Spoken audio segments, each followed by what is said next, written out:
Oh, kids, welcome to the Far Out Podcast. How you doing today? Well, I'm doing all right. Thank you for asking. Since we last got together, kids, a lot of life has happened lately. And look, when I said I wanted to, start this podcast, I said that I'm gonna, you know, uh, be like Joe Rogan, just minus the crazy and minus the drugs, and I've held to that. But also, when I started the podcast, I've said that, I'm not gonna, you know, use this as a platform for me to come on the air and, cry about my ice cream being too cold or my, my gold backpack being too heavy to lift, stupid stuff like that. I'm not gonna do that. I'm not gonna complain when things are good, and I'm not gonna, just air out my dirty laundry, so to speak, because why do people do that on the internet? I have no idea, and I'm not going to be like that. But I will say this though, as I've said before when I've talked about guests, I I feel I have a responsibility to be as honest with the listener and the viewer, being yourself, because I want guests to feel that they can be honest with me when they're talking to me. Like if I have a guest on who wants to express themselves very openly and emotionally and get vulnerable, then I feel that I should create a foundation for that where I myself have been emotionally, open and vulnerable and all that stuff. And I feel that I have been because, like I've talked very openly about like, you know, my walk with faith and even when I'm talking about things that I really enjoy, like I'm a grown man, I'm in my late 20s at the time of this recording and I'll fully admit that like I cry during movies and I cry reading books, and like yeah, I'm a grown man but like I'm like, "Oh my gosh, Superman, he's coming back." Like I'm still in the bag on all the stuff I loved when I was a kid and so, I don't want to hide who I am. And the whole point of me saying this is because as I just said a couple minutes ago, like a lot of life has happened since we last got together. And it has. And not all of it has been good, but there have been good things in it. And and I just that's what I want to focus on. And so like, you know, with you know, with your life, kids, whatever you go through, whether or not you got a bad day at work or you argue with your family, or you argue with your friend, or maybe it's something as small as you went out to a restaurant and the food just wasn't that good. You kind of feel like, yeah, I the food was all right, and yeah, the price was okay, but I expected more. Whatever it is, whatever quote adversity you're facing, kids, you have to have things to fall back on, and I hope that you have things that are responsible in nature. For myself, I go to movies all the time.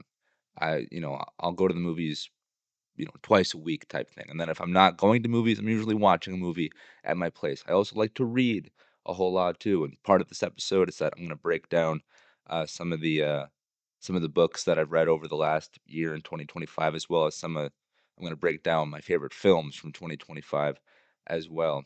But lots of people do lots of other things. Some people like to, do arts and crafts. Some people like to, clean excessively, when they're down and whatnot. Like they view that if their environment, is better, then their overall mood will reflect that. And there's some truth to that, as well. And I'm not saying that I'm down or nothing. I'm just saying like, ugh, kids, like li- life's a roller coaster.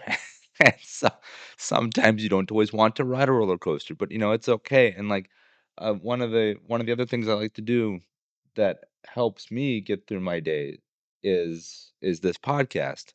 As I said, watching movies, that's a form of consumption.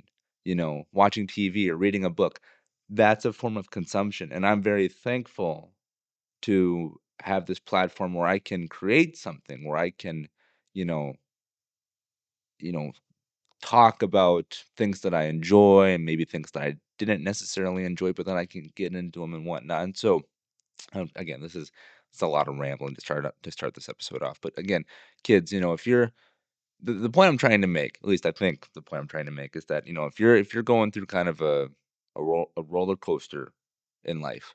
If you're going to consume things, have it be responsible, and have it, be healthy to the best of your ability. But also, I'd recommend too that like in lieu of just consuming things, go make something.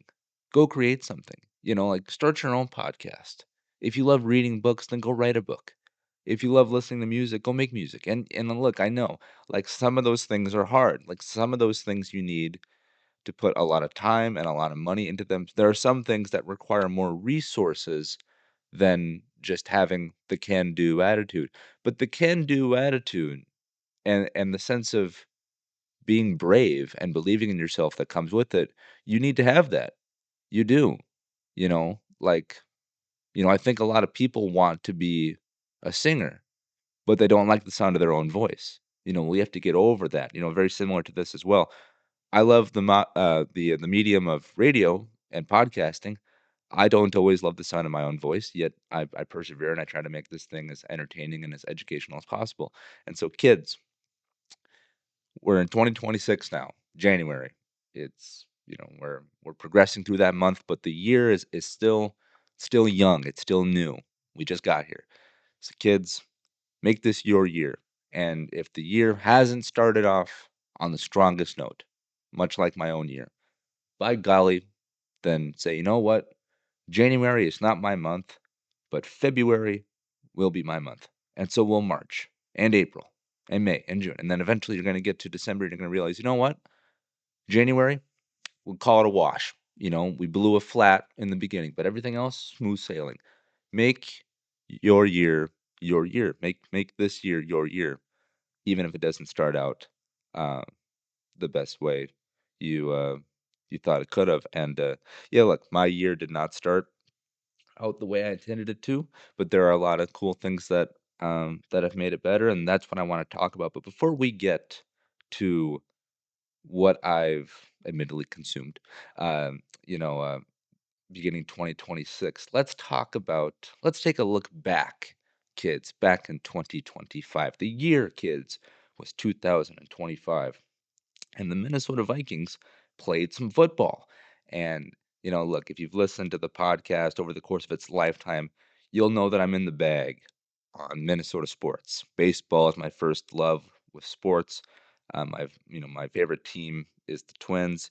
Then that morphed into, or that expanded, I should say, into my love and appreciation for football, and then the Vikings, and then it went basketball with the Timberwolves, and now hockey with the Wild.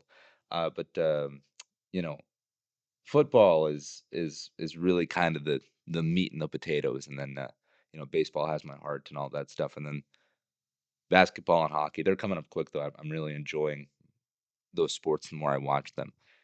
But you know, as you kids know who have watched the show for a while or listened to it, I should say, you'll know that I'm really invested in the Minnesota Vikings because we have this hot, young, new quarterback called JJ McCarthy, who some of you might not to be very hot as a player, and I'll admit he can be lukewarm at best. Sometimes he's had flashes in the pan. He's also gone cold a little bit, but yeah, overall he's kind of a lukewarm guy. But you know, I I was tracking the Minnesota Vikings throughout the entirety of their season, and even before so, even before the season began. You'll look back at an episode I did uh, previously in the podcast's lifetime, and back in August of 2025, specifically August 23rd, 2025, I did season predictions for the Minnesota Vikings, predicting who they would win and lose to throughout their respective season. And I came to the conclusion, kids, that they would go 9-8 in 2025. And by golly, they did just that. I was right for their end game result. The Minnesota Vikings went 9-8 in 2025. But we took kind of a awkward route to get there. And though we ultimately had a winning record. Again going 9-8. It certainly doesn't feel like a winning record. At least in my opinion, it feels very melancholy, so to speak. But let's break down my breakdown of the Minnesota Vikings 2025 season and see how I did here.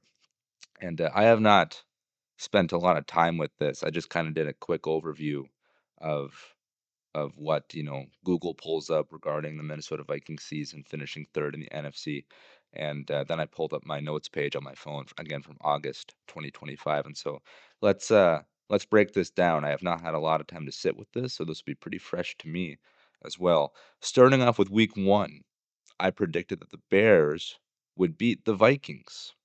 Well, I was wrong about that. The Vikings beat the Bears Monday Night Football to begin the season. They beat them 27-24. And look, in that moment, kids, I think we all were kind of like, oh, this is it.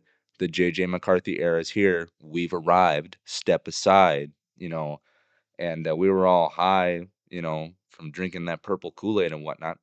And we were like, great, nowhere to go but up. So, despite the Vikings winning that game, my prediction was wrong to start the season. I predicted that the Bears would beat the Vikings, but we beat them. So, the Vikings started 1-0. I myself, though, started 0-1 in the predictions. I then kind of reversed on my predictions here with week 2. I predicted that the Vikings would beat the Falcons. And I was wrong on that one too. The Falcons beat the Vikings the following week, Sunday Night Football, and just as how the Chicago game to start our season was like, holy crap, like, are the Vikings for real? The week 2 follow up against the Falcons, we were like, uh-oh. I mean, we were not looking good, and JJ McCarthy, he did not look too good himself. So again, um, yeah, kind of an awkward start to the year because I think in that same game, week 2 against the Falcons, JJ McCarthy, I think he got hurt, which wasn't great. But yeah, so the Vikings started 1-1, and my predictions, however, started 0-2. Going on to week 3, the Vikings played the Bengals, and I predicted that the Vikings would beat the Bengals, and we did, and we whooped them 48-10. And that was a very important game for myself because I had money on that game, and so I'm very happy to say that your boy cashed in on his investment. So yeah, but the Vikings at that point then we were 2-1, still feeling pretty good though. JJ McCarthy was still hurt at that point. I don't think he started that game. I think that was the beginning of the Sam Darnold era for the Vikings, if I remember my Vikings history correct. But yeah, so Vikings at this point, 2-1. My predictions just 1-2. And then going on to week number 4, I predicted that the Vikings would beat the Steelers. We did not. We lost to them in very sad fashion. I watched this game with my mom. Shout out my mom. We watched this at was it a brewery or was it a bar? I mean, kind of the same thing, to be honest. But I think it was a brewery. We were in Minneapolis watching this bar at a Purple Daily event. And kids, Purple Daily is a Minnesota Vikings podcast that quite literally does an episode daily. And that's not an exaggeration. That's not hyperbole. They do. They release a Vikings. They release an episode about the Minnesota Vikings every day of the year, 365. Doesn't matter if it's birthdays, holidays, you know, meteor showers, alien invasions, doesn't matter. And they have so many hosts and panelists that say, one of them has to go off and, go to a wedding or something or, attend something, they can't be in the studio that day. That's fine. They go on with the other panelists. And so kids, if you're someone who like me, who wants like total coverage of the Vikings, especially during the off season when things can get kind of slow and whatever. The boys over at Purple Daily, part of the Score North podcast feed, they got you covered 7 different ways to Sunday. So you should definitely check them out. And yeah, they were doing a live event at this brewery uh, in Minneapolis, and uh, it was fun. I enjoyed getting to see the faces behind the voices for the podcast, and I got to talk to them a little bit, and we talked about how the Vikings lost in very Vikings fashion, losing in the final minutes there of the fourth quarter. Nearly had an awesome fourth quarter comeback. Then I think uh, what not Sam Darnold, he's on the Seahawks. Carson Wentz, excuse me. I think Carson Wentz threw the game away from it, if I remember correctly. But yeah, so kids, as of right now, for my predictions for the Vikings, just one of them has hit now, being 1-4. My predictions are not looking good, and the Vikings at this point throughout the season are 2-2 as they enter into Week 5 against the Browns. I predicted that the Browns would beat the Vikings. I had more stock in Joe Flacco than I think more people did, and the Vikings did not disappoint me by beating the Browns, so good for them. But again, my prediction did not land, so I'm not looking so hot here. And then I did, however, predict that the Eagles would beat the Vikings, and my prediction was correct. The Eagles did beat the Vikings 28-22. I have like no memory of that game. Like I can't like again, kids. Like I remember, week 1 Bears, week 2 Falcons. JJ gets hurt. Bengals. We trounced them. Steelers. I was at that brewery. Week 5 against the Browns with Joey Flacco. Um, week 6 though against the Eagles, I have like no memory of this. I don't know what I was doing, but I don't remember much about that game.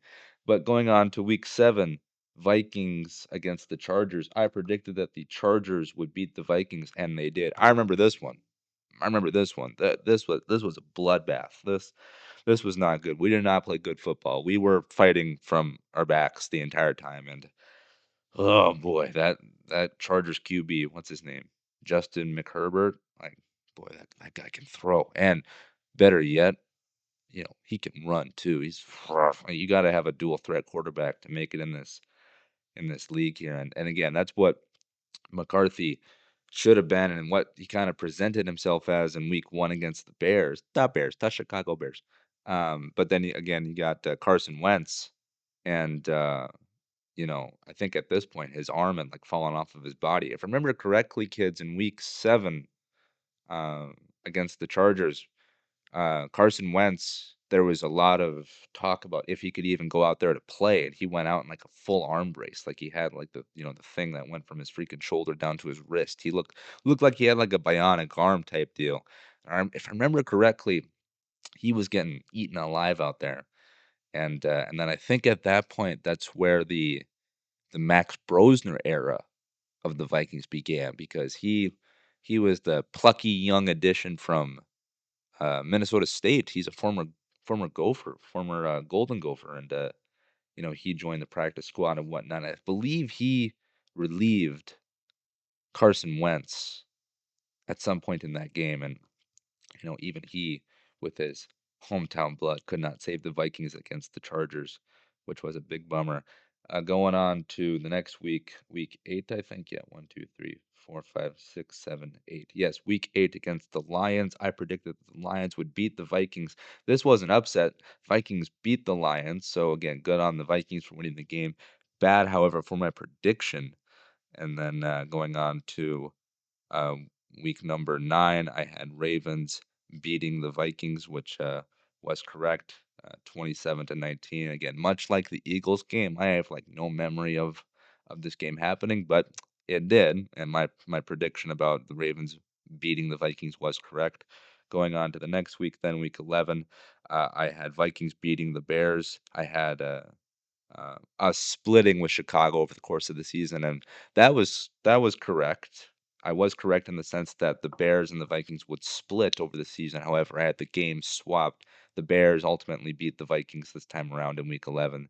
The Bears returned with a vengeance, and boy, the Bears they woke up. They came out of hibernation. Like if you've listened to the podcast previously, when I talk about football, I think we all misunderstood the Bears going into this season because I remember at one point it was either their coach or their owner, someone higher up on the Bears organization said something to the effect of like, "We're gonna take the NFC North and we're not gonna give it back," and we were all like, "Pfft, okay, Chicago, like chill out. You got the Lions and the Vikings to deal with, and the Packers too. And then again." The Bears lose in week 1, and I believe that was at Chicago. I believe that was, their home opener, their home season opener that the Bears lost. We were like, "Yep, typical Bears fashion. Get ready to pack it up, Chicago. Get ready to pack it up, Caleb Williams." And then the Bears said, "Hold my beer." And whereas the Vikings did not progress into the playoffs, the Bears did. And Caleb Williams is going bananas, and again, at the time of this recording, um, the Super Bowl has not happened yet. I think the Bears are still in it and whatnot. But the fact that the Bears even made it to the playoffs, like that's just nuts. Caleb Williams, I mean, holy guacamole, that guy can just throw. He's maturing into a fine young QB, and it's like, man, it's like it must be nice, must be nice. But I got faith in McCarthy, I do. But anyway, going on to the next week. This is week 12. I had Packers beating the Vikings. They did, and they trounced us 23-6. I don't remember much about this game, though. I think I was at a friend's place, and I think we were both really upset. Not like angry. We weren't like, throwing our beers and whatnot, but I just remember, if this is the game I'm thinking of, we were both very solemn that day watching that game. Yeah, because I think McCarthy might have come back at this point, but I think he blew multiple flat tires. But then going on to the next week, week 13, if the Vikings blew two flat tires against the Packers in week 12, we blew two more plus the spare in week 13. The Seahawks, the Sea Pukes, led by former Vikings QB Sam Darnold, demolished us 26-0. And I remember this game, kids. Yeah, I was out at a Buffalo Wild Wings watching a slaughter happen while I slaughtered some wings. I go boneless, of course. You can call them glorified chicken nuggets, and I'll fully admit that. But you know what they are? You know what they also are? Delicious. Uh, yeah, I struggled with that game. I almost left early, but I couldn't do that to my team. This was when Max Brosner fully started. He did not relieve Carson Wentz. He fully started because again, Carson Wentz, his arm fell off a few weeks earlier. Um, Poor Max Brosner. Again, you're like a third string QB. You're homegrown, former Gopher. You're making your mama proud, saying, "Mom, starting, turn on the TV," and she watches you just die on the field. Like, oh, that was a rough one. That was a rough one. But then going on to the next week, though, I had the Commanders beating the Vikings, and I was wrong about this prediction, which is ironic because I was at this game, kids. And I'm very happy to say I was wrong because the Commanders did not beat the Vikings. We, however, smeared them into the turf, just as how the Seahawks did that to us. We did that to them in week 13. The Seahawks beat the Vikings 26-0. We follow it up. The Vikings beat the Commanders 31-0. And again, kids, I was there, and JJ McCarthy did lead the team that game and led them to glorious fashion. I was all in on the Vikings and on McCarthy, and I still am. But yeah, that was a good one to bounce back on. I'm glad to say that I was there for that game. And then my last four predictions to close out the season, they totally hit. I predicted that the Vikings would beat or excuse me, I predicted the Vikings would beat the Cowboys, the Giants, the Lions, and the Packers to close out their season. I predicted we would go on a 4-game win streak, and we did. We beat the Boy Cows 34-26, the Giants 16-13. The Lions came back and we beat them yet again 23-10. And then the Packers, we beat them 16-3. Now again, there's kind of a stipulation under that in the sense that the Packers weren't starting all their uh, premium level players because they themselves were looking at making a playoff run and whatnot. But still, a win is a win. A win is a win, kids. And so, yeah, at the end of the day, uh, the Vikings went 9-8. They finished with a positive record. However, we did not make the playoffs. And my predictions for the Vikings were also them going 9-8. And so, out of my predictions, let's see how many of them were correct. One, two, three, four, five, six, seven, eight, nine. So, nine of my predictions out of how many total? One, two, three, 4, 5, 6, 7, 8, 9, 10, 11, 12, 13, 14, 15, 16, 17. Minus, I know there's 18 weeks, but minus, the bye week. You can't predict the bye week. So 9 out of 17 for my predictions, kids, was correct. And so let me do some quick math here. Uh, hold it, hold the phone and hold the mayo. If my math is correct, and I have every reason to believe that it is, in addition to predicting that the Vikings would go 9-8, and they did, uh, on a season on a week by week breakdown for the season, I had a 52.9, call it a 53% success rate when picking the Vikings week to week for 2025. And so, kids, with over 50% of my predictions being correct, I think we have all reached this conclusion. I simply know ball.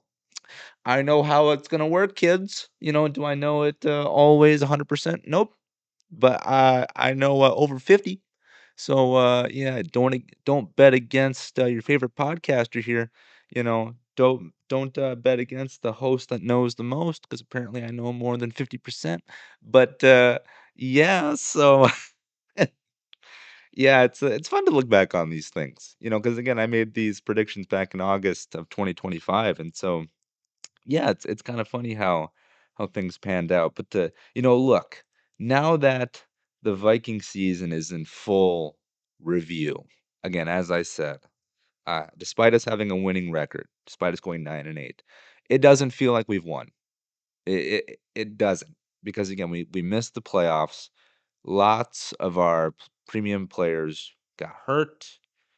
Of course, JJ McCarthy was battered around 6 different ways to Sunday. He's breaking his ankle and, breaking his wrist and all that stuff. And even when he was, out there fully healthy, doesn't mean he was always throwing stellar. I understand the kid has he has a long way to go in terms of being a leader and a football player. That being said, kids, I'm all in on him. I believe in him. I think he is the future of the franchise. And as I've said numerous times, kids, on this very show, you're going to hear it again. I was there when JJ McCarthy was selected as the QB for the Vikings. I was there, kids, when the draft happened. I was in the room at US Bank Stadium when the news came in, and with the whatever it was, fifth overall pick, with the fifth overall pick, the Minnesota Vikings have selected JJ McCarthy, and the whole place went, wow. And then the fireworks went off, and we were all hugging and high-fiving each other. It's, strangers, doesn't matter. We were like, oh my gosh, like the future's here, kids.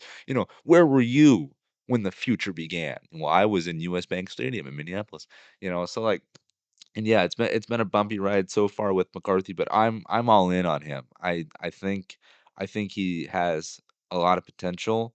I think he's like clay. He can be molded into something great. He just needs the right people to sculpt him, and I believe that we have that kind of infrastructure. I think Kevin O'Connell is an amazing coach. He might not be the best coach for McCarthy, but that remains to be seen. I think we have an incredible defense, depending on if our current defensive coordinator, Brian Flores, B-Flow, as it is, decides to stay. He is in high demand. So, again, at the time of this recording, kids, I don't know what the future will be with him. I know that he's had numerous interviews for a head coaching position. So he's looking to get a promotion, essentially, from just a defensive coordinator into a head coaching position. And if that were to happen, our defense would certainly take a hit, because you'd have someone else running our schemes and all that stuff. But I think sky's the limit even with that as well. I think that there's room for improvement across every facet of the Vikings, whether that's from a coaching position, a player position, so on and so forth. And so, look, like, the Minnesota Vikings absolutely had some bright spots in the season. Again, going 31-0 against the Commanders and whatnot. But we also had low points, losing 26-0 or whatever against the Seahawks. So in review, um, this is how I'll break down the Vikings season. It was fun and frustrating. And usually those were interchangeable. It was either fun, then frustrating, or frustrating, then fun. But I'm still all in on this team. I'm all in on JJ McCarthy, and I'm looking forward to 2026. And yeah, so look, I'll do the same thing again when the next season comes around. I'll make predictions, and I will look to exceed 52.9 or 53% as it were. And so yeah, don't bet against your boy, Mr. Far Out Podcast here. So yeah, we'll see what happens. But yeah, thanks for a fun season, fun-ish season, Minnesota. And I look forward to what 2026 may bring for you guys.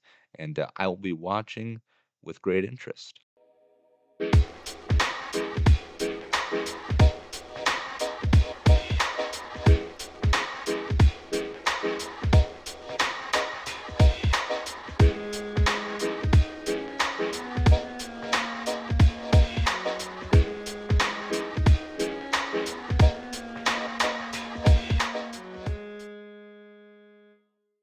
What the happened? What happened? I'm gone for 10 minutes and the NFL playoff picture goes to crap? What what happened? Panthers gone. Bears gone. Bills gone. Steelers gone. All we have left now are the we got the Seahawks, we got the Rams, the Patriots and the freaking Broncos. Kids, kids, I was just talking about how Caleb Williams and the Chicago Bears, Dub Bears, were going on a tear and they got torn up. Not for a lack of trying though, but like, man, all the teams that I wanted to survive in lieu of the Vikings are not there anymore. I even wanted the Colts to get into the playoffs this year, but then, Daniel Jones blows his leg, and like, man, Josh Allen, like, he's one of the best QBs in the game right now, and I think he's just a cool dude, and he was literally crying at the podium saying he felt like he, let his teammates down and whatnot. And it's like, all these young, exciting teams looking for their first championship, if not, another championship inside of many, many years. I think the last time the Bears won, for example, was like in '85, So like they're looking to break a cold streak. Now all we have left are the Seahawks, the Rams, the Patriots, and the Broncos. Like, and as a Vikings fan, like this this hurts doubly because okay, you got the Seahawks. They're led by Sam Darnold, a former QB of the Vikings that we decided to pass on, and now he's potentially going to lead the Seahawks to a Super Bowl. Okay, that one stings. Stat Mafford, uh, you know, I like him as a dude. I'm glad that he's still in the game. So honestly, I'm hoping that he wins. I hope that of these four teams, he can go on and win the Super Bowl for his respective team. You got the Patriots led by Drake May. This is a double issue for the Vikings because one, the Patriots have been a dynasty for forever, led by Tom Brady. Then they fell off, and now they're having this ultimate rebuild led by Drake May. The reason why this is an issue for us Vikings fans is because Drake May was allegedly the QB that Kevin O'Connell and the Vikings wanted in the draft. They wanted Drake May. Yes, of course, we got JJ McCarthy, but despite me being high on McCarthy, I'll fully acknowledge that he was not our first choice. He was not my first choice either. In fact, I think he was the fourth choice. Who I think was the first choice was Drake May. So much, excuse me, so much so that the rumor is that after the draft happened, the Vikings offered the farm to the Patriots, allegedly. Excuse me. Excuse me, kids. Make sure you stay hydrated, drink water. Allegedly, the Vikings offered the Patriots 4 first round picks for Drake May. And the Patriots said no. And for very good reason, because he's proving to be a stud, so much so that he's leading his team to the Super Bowl. Or at least he's going to try, you know. And then we got I got the Broncos. And now, look, for most Vikings fans, might not be an issue, but for me personally, this is an issue because I loathe the Broncos. I can't stand the Broncos, kids. I just can't. And it is a bummer that Bo Nix went down. He got hurt. Um, you know, but there's a part of me that's just like I can't, like, we also wanted Bo Nix as well. I believe the Vikings, I think, wanted Bo Nix at some point too. And again, I'm not thankful that he's hurt. I'm not. I don't like it when people are like, if only we could sack the QB so many times he gets concussed. Like, okay, like, chill out. Like, yes, sometimes I want a tackle to hit extra hard, and whatnot. I want a fumble to happen and whatnot, but I don't want to see players get injured because, that removes fun pieces from the game. And Bo Nix is a very fun piece. However, there is a small part of me that's like, okay, now the Broncos are wounded.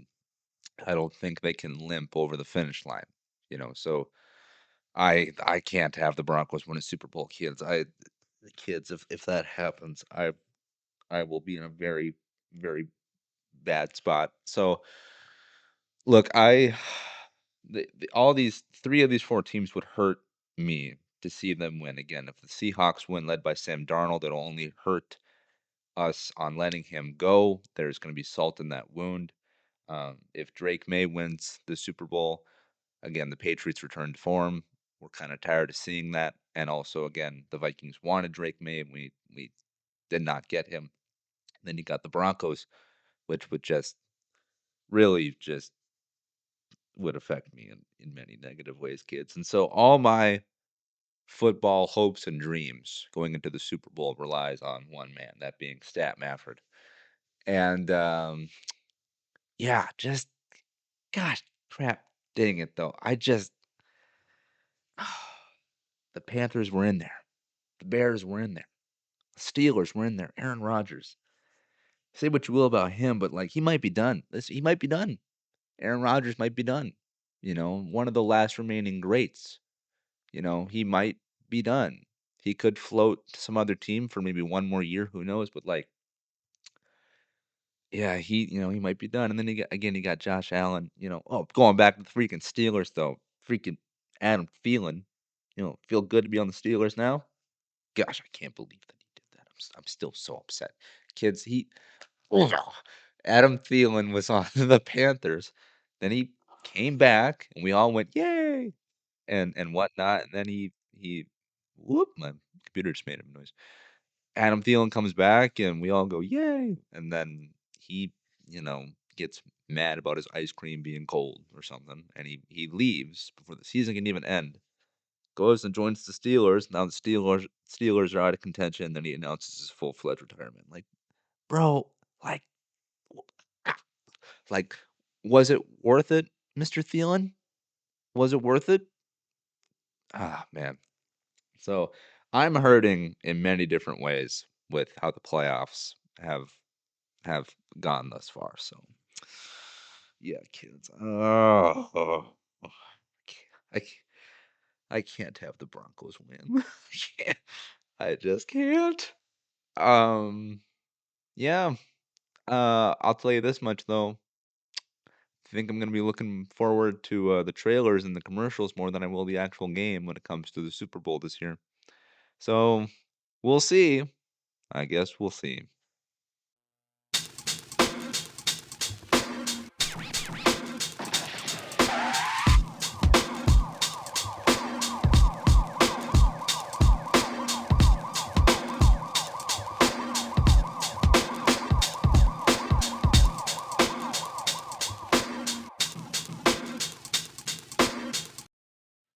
Oh, kids, who doesn't love a choppy transition? Because that's what we're gonna do right now. Because I want to pivot from the world of sports, and I want to continue talking about some of my favorite things from 2025. And what I'm going to do before I move forward into what I'm now consuming in the year 2026, I want to talk about all the cool things I consumed in the previous year, like my top 10 movies and the books that I read and so on and so forth. And so we're going to get into that right now. And I want to talk about the books that I read. And you can view this as a flex, and to some degree it absolutely is, because I even kind of surprised myself when I read this back to me. But I like to keep lists of everything that I do throughout a year. Like, I keep lists of every movie I've seen in a calendar year, not just in the theater, but also like what I watch like at home. that's why I have a top 10 list for 2025. Well, I do the same thing with books because I try to read a lot in a year, and I kept a list of books that I read over the course of 2025. And some of them, again, this is up to, personal debate, but some of them I read traditional paperback and others I listened to via audiobook. So again, you could say that I consumed literature over the course of the year, but really just for simplicity's sake, we'll call it, reading. I read these books. And I read 12 books in 2025. And like for me that's more than I thought. I I thought it was under 10. I thought I got like 8, but for me to go back and look at this note that I've kept from the beginning of the year, I got to say I'm kind of impressed with myself. And so, look, kids, if you want to read, get into the world of audiobooks. They're great for when you go on long drives, or perhaps if you work in an environment where you're able to maybe have some leisure time, you can consume a couple of chapters, who knows. But yeah, I read 12 books in 2025 and I want to talk about them, and I'm going to rank them in order of what I enjoyed, or how I enjoyed them, so least to most favorite throughout the year. So the one that I start with first is my least favorite book of 2025, and then the last one I talk about is my most favorite. And I've talked about almost all of these over the course of the lifetime of the podcast, because again, I celebrated 1 year of the Far Out podcast back in November, and most of these I've touched on in individual episodes, but some of them I have not. So for longtime persistent viewers, this will be a bit of a recap. But if you have not heard my thoughts on these books before, I will give kind of a brief overview of my thoughts regarding these books. And so let's dive in here. Coming in at number 12, last place, I read The Iliad. This is by Penguin Publishing, and this one kind of already has an asterisk to it because the Iliad is based off of it's the Iliad and the Odyssey, the creations of Homer, and that's adapting like Greek stuff and everything like that. And also the Iliad and the Odyssey, they're not actual books that like have stood the test of time. I think they're more interpretations of poems, and so now you're taking poems from languages and interpreting them into novels, and so I think that there are some creative liberties on the part of Penguin Publishing. I don't know that for a fact. For all I know, they could have had an absolute ironclad team of historians who were able to absolutely just expand this thing into a full-fledged book. I have no idea, but I trust their publishing judgment, and I trust their research, because when I was doing uh, research on trying to figure out the best versions of the Iliad and the Odyssey to consume, what I found was the most constant version where people were referring to the Penguin publishing versions of both the Iliad and the Odyssey. I have not consumed the Odyssey yet, but I did consume the Iliad because I'm doing this because Christopher Nolan has his upcoming movie titled The Odyssey, and the Iliad predates the Odyssey. It's kind of a prequel of sorts. It gives context to the battles and stuff that goes on in the Odyssey proper, and so I wanted to get that foundational story. And the reason why I dislike this so much, yeah, I mean, I outright disliked it, is because I found it incredibly confusing. And again, uh, I don't know if I should attribute this to, you know, excuse me, I just burped, having to push a rock up a hill via Penguin Publishing. But I'm just being for real. I don't know if I'm smart enough to like consume this, because like this kind of book, this story, it presents itself like Shakespeare. I mean, it's very elegant, and it uses very highfalutin language and wordage. Like you have to like really, really pay attention. And I think I handicap myself because this was done via an audiobook. I think if I would have actually sat down with a traditional paperback and actually read the Iliad, I think I would have consumed it better than having it told to me through my earbuds and through my speakers and whatnot. That was kind of a tough hill to climb in of myself too. I'll say this though, for the content of the actual narrative of the Iliad, this one this is also kind of complicated too, because like, it's based on like real pieces of history, like, the Trojan War, the Greeks, and Romans and all that stuff. All those, you know, the time period is legit, the factions are legit, the wars are legit, but then it goes into and it talks about like Zeus and Mount Olympus and Poseidon, and so it's almost weaving together historical fiction and historical fact, and it's presenting it as just flat out history. And so you as the viewer have to understand, okay, some of this is real, some of this is not, and you're constantly playing this chess game against yourself, wondering like, okay, that's not that. What is this? What is that? I will say this though, this did heighten, air quote, heighten my senses for the Odyssey, the movie, because when the trailer came out for Christopher Nolan's movie, I recognized things in it, like the imagery. I was like, oh, that looks like something from the Iliad, or you know, when I read the synopsis, it was like, Agamemnon, I think I'm mispronouncing that, but Agamemnon, that's a character's name, speaks to so and so about the so and so, and I was like, oh, that's referenced in the Iliad. So it did what I wanted it to do.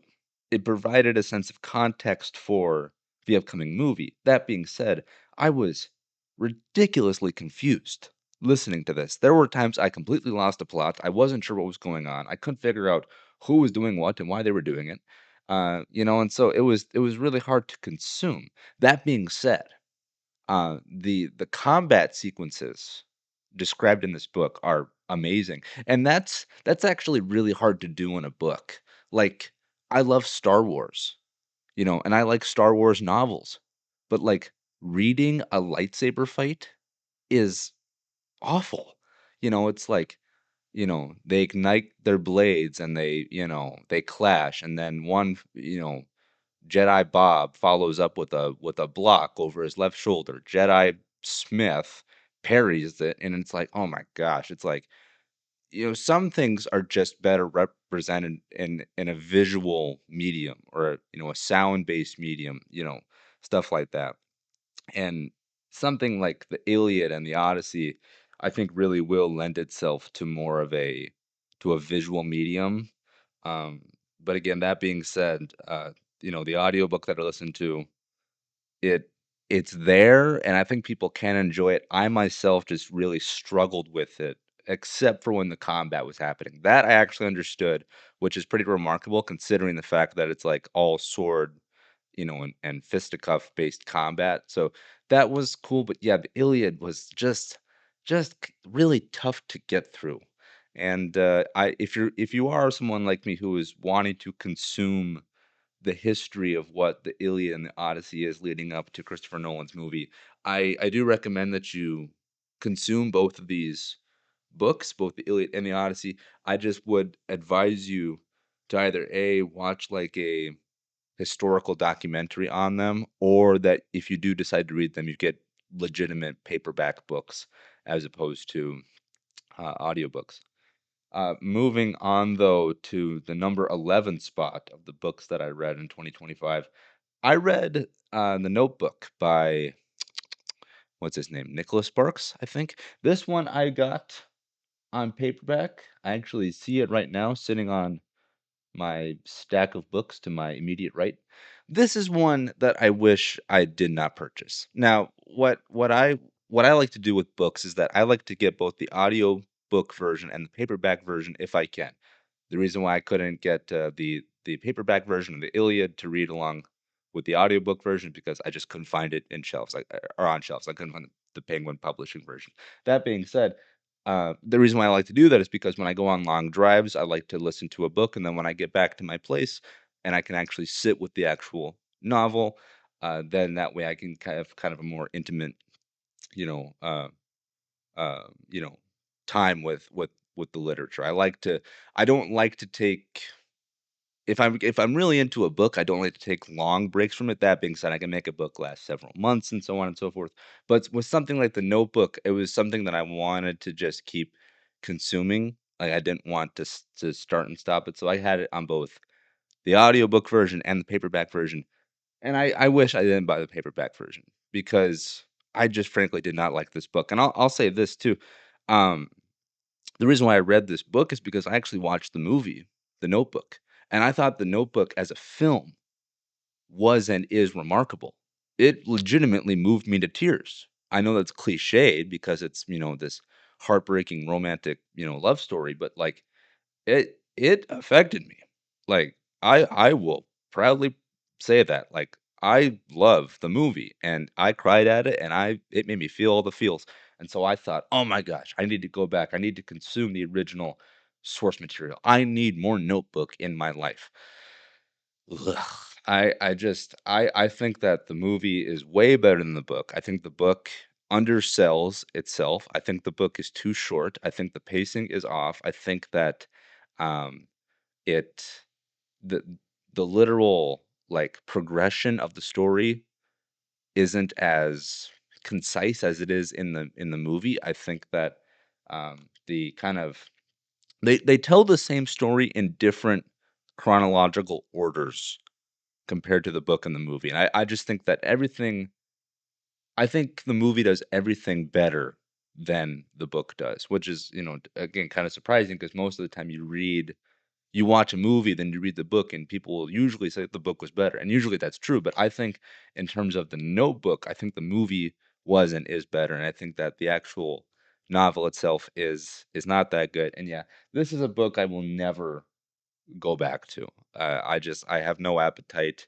for it. If I ever want to consume the story of the Notebook, I will certainly watch the movie. But yeah, I kind of have buyer's remorse with the paperback version. I'm not gonna lie. It's really just more so gonna collect dust in terms of my book collection. But hey, it's part of my collection. And, there's something to be said about that. But yeah, the Notebook, again, if you're going to consume the story of the Notebook, I recommend the movie, not the book. I just think the movie was 10 times better. All right. Going on now to number 10. I read Casino Royale from 1953. Casino Royale is actually the very first James Bond book, and yes, that might surprise some of you kids, but James Bond, the movie character, the vessel for film stars, James Bond began in books. The James Bond movies are adapted from novels, from literature, and so I went back and I read the first James Bond book, which is Casino Royale. And there are some parts of it I really liked. There are some parts of it I did not like because if you watch the movie Casino Royale with Daniel Craig, that thing is phenomenal. It's arguably the best James Bond. If it is not the best, it's probably easily in the top three, at the very least top five. I think that's kind of a universal sentiment regarding the trajectory of the James Bond character. That Casino Royale as a movie kind of reinvented the character in the franchise. For the novel version, um, this is again another instance of I think the movie did it better than the book. That being said, what I really like about the book is that the book represents James Bond as a much more literal, just human dude. Because in the movies, James Bond is almost like Batman. He can never do anything wrong. He's a ladies' man. He can take out three dudes with one punch type stuff. He's got the coolest gadgets. He's always the coolest guy in the room. He always knows what to do and how to do it and yada yada. Well, in Casino Royale, in the book, they show that James Bond can get over his head, can operate on the back foot, doesn't always win, doesn't always succeed. He's not always the smartest guy, and so on. And so it shows that he's much more vulnerable as a person. He's much less a superhero, more so an actual just person who happens to be a spy. And there's a lot more emotion and humanity to the story of Casino Royale in the book form as opposed to the movie form. Excuse me. I've got to take a quick drink here of my Mountain Dew. We're not sponsored, but if they want to sponsor the Far Out Podcast, please do. Excuse me. Shout out my friend Dakota who loves Mountain Dew. What was I saying? Oh yeah, Casino Royale. So yeah, a lot more emotion in the book than in the movie. The thing I don't like about the book though is that you know in the movie Casino Royale with Daniel Craig, the main kind of plot point, the kind of central pillar of the whole thing is that the movie revolves around a game of poker. Well, everyone knows poker. yada yada. Well, in the book, excuse me, in the book, the game revolves around a game of Baccarat, which is a different kind of card game that I've never played, and I wouldn't even know how to bluff my way through a hand of Baccarat. I have no idea how to play it. Well, the book literally explains Baccarat to you, like play by play, like card flip per card flip. And you would think, oh, okay, so do you understand how to play Baccarat now?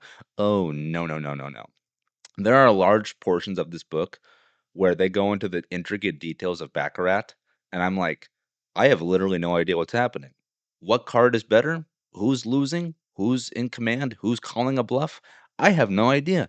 I'm just confused. Once again, I think I would have enjoyed the book more had I got an actual paper version of it, but I listened via audiobook. And yeah, having someone explain a game of Baccarat to you um, through just audio, through just your earbuds, that's rough. That's rough. So once again, I think that the movie Casino Royale is much better than the book.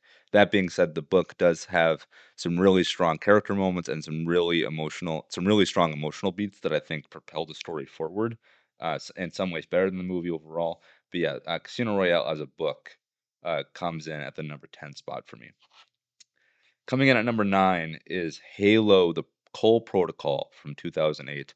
The reason why this one is as low as it is on my list is honestly just because I don't have a very strong memory of this. Like I everything else on this list I have much stronger memories of, but for some reason, Halo: The Cole Protocol, it's not that memorable to me.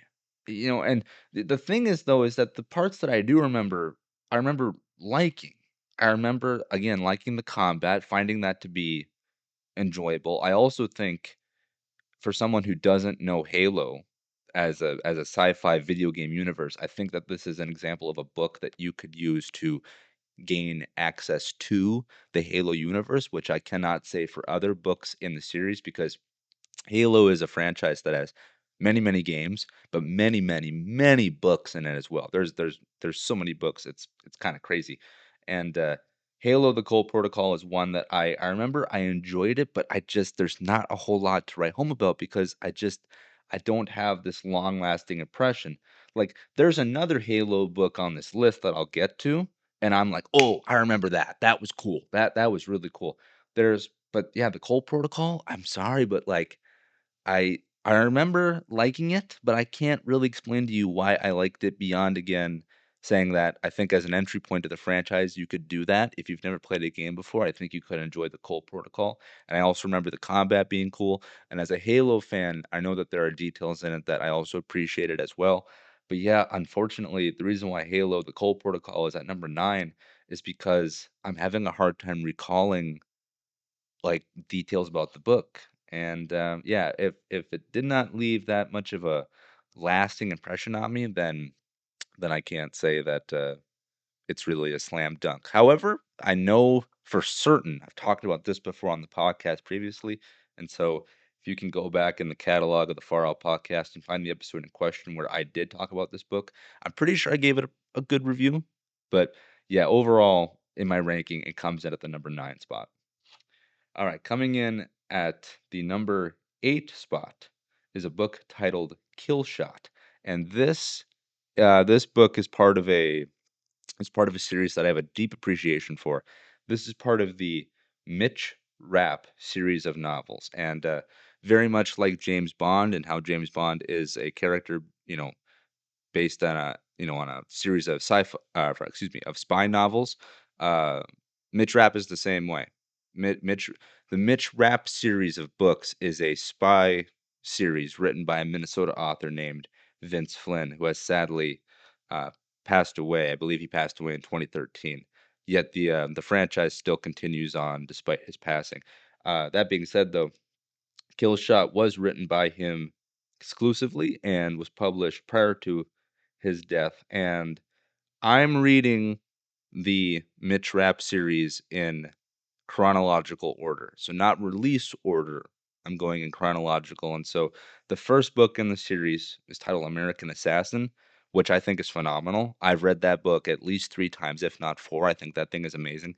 The movie adaptation of the book is sadly not that good, but the actual book, American Assassin, is amazing. Kill Shot is the follow-up to American Assassin, so Kill Shot is technically book number 2 in the series, despite it being written later in the, you know, in the tenure that, Vince Flynn had with his material. So it's, he's doing a sequel to the prequel, essentially. And, uh, that's where the faults I feel lie in Kill Shot. Despite my love of the Mitch Rapp series, and having read many books in the series and wanting to continue with the series, Kill Shot is kind of an awkward follow-up, I think, to American Assassin. I think that if you read American Assassin and then if you were to read Kill Shot, I think you'd be disappointed. I also think that if you were to read Kill Shot by itself, you might be able to get a little more enjoyment out of it, but I think you need the foundation of American Assassin to fully appreciate what Kill Shot's trying to do. But with that being said, I finished American Assassin, I started Kill Shot, and I thought, "Huh, this is kind of a weird next chapter for the character. Why is this happening here? Why is that happening there?" So on and so forth. I'm not saying it was a bad book. I'm just saying it left kind of a lot to be desired. Whereas I thought American Assassin is an incredible book. I thought Killshot was fine. Thought it was passable. Um, and like I said, I love the character and I love the universe of Mitch Rapp. I think that it's a great book series in a world where, you know, we have Ethan Hunt, played by Tom Cruise. He's a spy. He's got his own movie series. James Bond has his own movie series. Jack Reacher, not a spy, but again, it's based off a series of books. And that's a great Amazon series now. Despite Mitch Rapp getting one movie attempt with American Assassin and it not being that good, uh, I think the universe, the world of Mitch Rapp is ripe for another adaptation. And though I did not appreciate Killshot to the fullest of my ability, I think that it could be adapted into a pretty good book, or excuse me, into a pretty good movie. Hopefully, movie. If not, I'll take a series as well. But yeah, Killshot to me did not leap off the page, unfortunately. And again, as a follow up to what I think is a pretty solid first book in the Mitch Rapp series, I gotta say it was a little it kind of let me down, to be honest. Not a bad book. It's not bad, and I still recommend the series, but yeah, just overall not great. Coming in at number 7 is another Mitch Rapp novel. This one is titled Denied Access. Funny enough, this book was published in 2025 and it was not written by Vince Flynn. I don't know the specifics of it because, again, this book is so new. I believe it's the latest one to be published, yet chronologically it follows after Killshot. So this latest book that's published, excuse me, this latest book that's been published is technically book number 3, chronologically speaking. I don't know if Vince Flynn had a manuscript already written or partially written, or if there were just notes on a napkin somewhere that someone else came and decided to finish this. I don't know exactly how his estate has been handling the Mitch Rapp story after his death. I know that his wife is still pretty heavily involved, and I think that she has great insight to offer into uh, books being published after the unfortunate passing of her husband. This book, though, is primarily written by Don Beatty, I think is his name. I should know this. Let me take a quick look here. But Vince Flynn is still on the cover, whether or not that's just due to literal contractual stuff, or again, if that's even just meant to honor him again in his passing, or if that means that he had some addition, some contribution to this book. I'm not sure. Yes, Don Bentley is the name of the co-author, at least, of Denied Access. And I'll say this about Denied Access. Again, it kind of operates under the stipulation that, again, the primary author, the inventor of this world, has passed away, and so people have to carry the torch now. So they're already kind of at a disadvantage. I'll say this though, um, Denied Access is kind of another follow-up, chronologically speaking, in terms of the Mitch Rapp universe, going from American Assassin to Killshot to Denied Access. Um, And, beyond that, the story that it tells I'll say this, the story that Denied Access tells finishes really strong. It does. It finishes strong. However, the majority of it, I found it just be too busy. I think this thing could have been shorter, tighter, leaner, and meaner, in my opinion. And I found it kind of overly convoluted at times. That being said, though, it lands the plane. You get into the last handful of chapters, it's quite good. But that's kind of a problem though with this book as well. The chapters in Denied Access are really, really short. There's there's too many chapters in my opinion. There are so many chapters that you could have smushed together into a longer chapter. You could have had 3 chapters been turned into 1. Now, this is kind of a double-edged sword because I've read books where the chapters are way too long. And, you ever read a book and you're kinda into it, and then you're like, "Oh my gosh, how mu when can I stop?" You flip ahead, you realize you have another 12 pages to go until you get to the end of the chapter, and you can't stop in the middle of a chapter because then you're just gonna get confused when you pick it back up again. So you have to finish it. You have to have a proper starting and stopping point. And it's like, I've read books that feel tiresome because of their chapter length. This, though, I felt tired because of how short the chapters were. There were times where stuff would just start and stop after just a handful of pages and after just a handful of minutes because, again, this is when I also consumed via audiobook, and, like, y the flow of it was just kinda off, and again, the plot overall, I felt was just a bit busy, in my opinion. Not necessarily messy, but just kinda, again, a little convoluted, just a little, just a little, but again, the book finishes strong. It does. I really enjoyed the ending. I really did.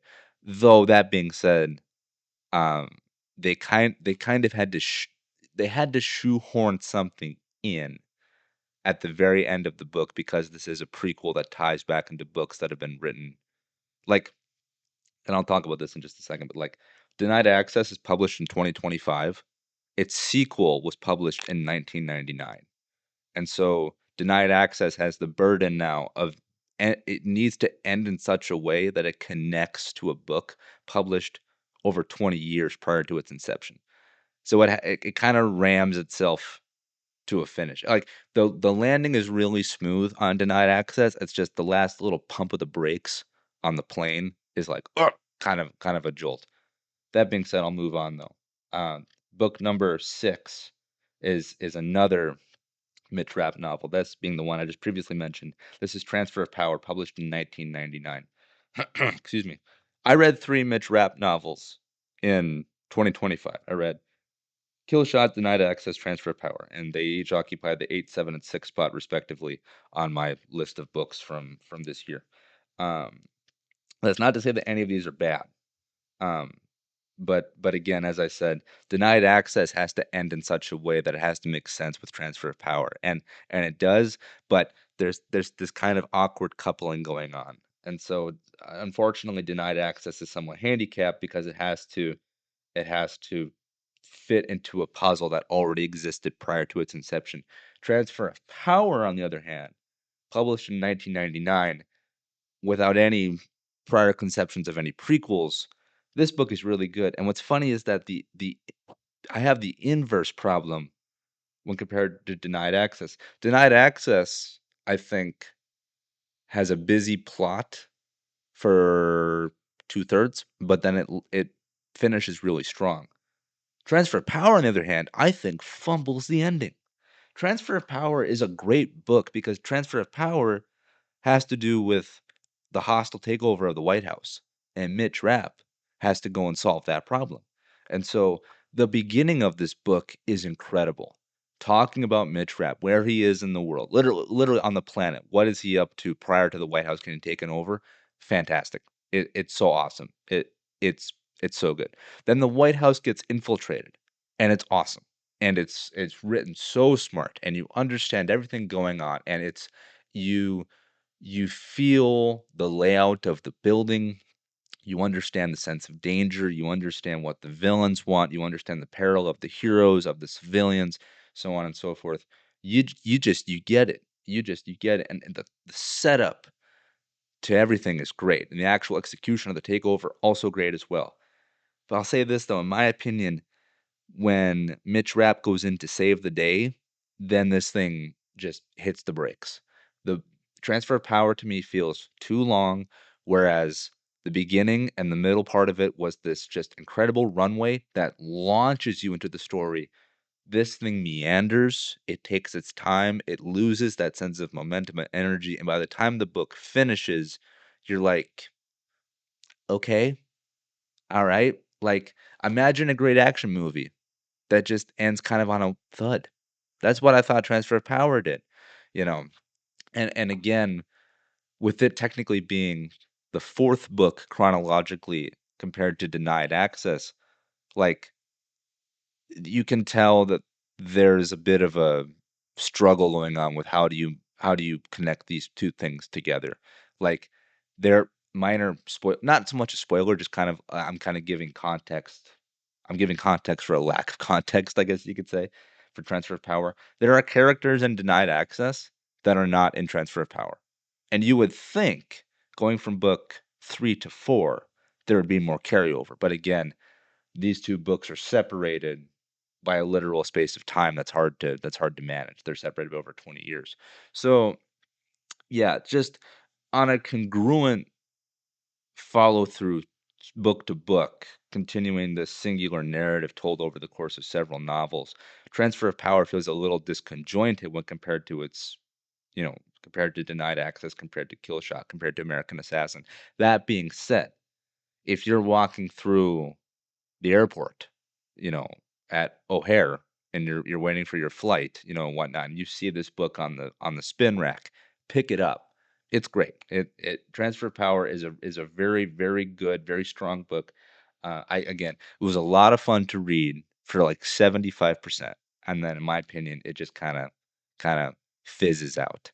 But I still really enjoyed it, and I will wave this flag. I will die on this hill.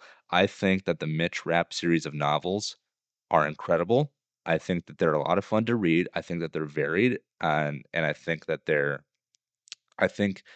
they are really um they're due for another adaptation. I think that in the right hands, uh this book series could become an incredible series of films. Again, I will take a TV series. I understand that you could do a book a season essentially, but I think that in a world of James Bond and Ethan Hunt and Jack Reacher and Jack Ryan, for naming him too, I think Mitch Rapp could honestly stand against all of them in terms of source material and substance. I just think that the world that Vince Flynn created is amazing, and I think more people should consume these books, and hopefully someday um, we get another you know, live action adaptation in some form of media, preferably movies, in my opinion. Going on now to book number 5. We've now entered the top 5 of my books from 2012. This is the Halo book I previously mentioned, the second Halo book I read. This one's called Halo Glasslands, and where I did not remember much of the Cole Protocol from 2008. The Halo Glasslands published in 2011. This book I remember quite fondly, and Halo Glasslands is one of those rare examples where it's not only just a great addition to its respective franchise, that being the Halo franchise, I also just think Halo Glasslands is just a great sci-fi story, period. I think that if you removed all the Halo stuff about it, I think it would still work really well as just a sci-fi story. And so I think that if you're a fan of Halo, you're going to eat this up. I think that if you're not a fan of Halo, you could eat this up. The only reason why it's not higher on my list is because um, the way it gets going very much anchors it to the Halo universe. So much so that like I'm a Halo fan. Like I've played all the games. I've I've I'm reading the books. Like I could quote chapter and verse to you about Halo. For me, Halo is to video games what Star Wars is to movies. It's my favorite video game franchise, arguably my favorite sci-fi franchise, just behind Star Wars. That being said, the start of Halo Glasslands, um, it very firmly plants itself in the Halo universe, And there was this point where I was like, wait, I was like, when does this take place and what planet are they on and why is that person there? Like for me as someone who's so into Halo, it's silly. I had a hard time figuring out where this all took place when it started, when the book started. But then after this little bit of chop in the prologue and the first couple of chapters, once this thing gets into its own proper plot, uh, then it becomes this great sci-fi story that, again, if you have the context of the Halo universe, it all fits together quite well. But even if you didn't, I still think you could really enjoy this book. And so, yeah, Halo Glasslands is not only a great Halo book, it's also just a great sci-fi book, period. That being said, the beginning framing of it for being inside the Halo universe, I just thought was a little too much. I thought I kind of over egged the pudding to the point to where, again, I got confused being a Halo vet. That being said, if you can look past that, and if you're just a fan of sci-fi, I do recommend you check out Halo Glasslands.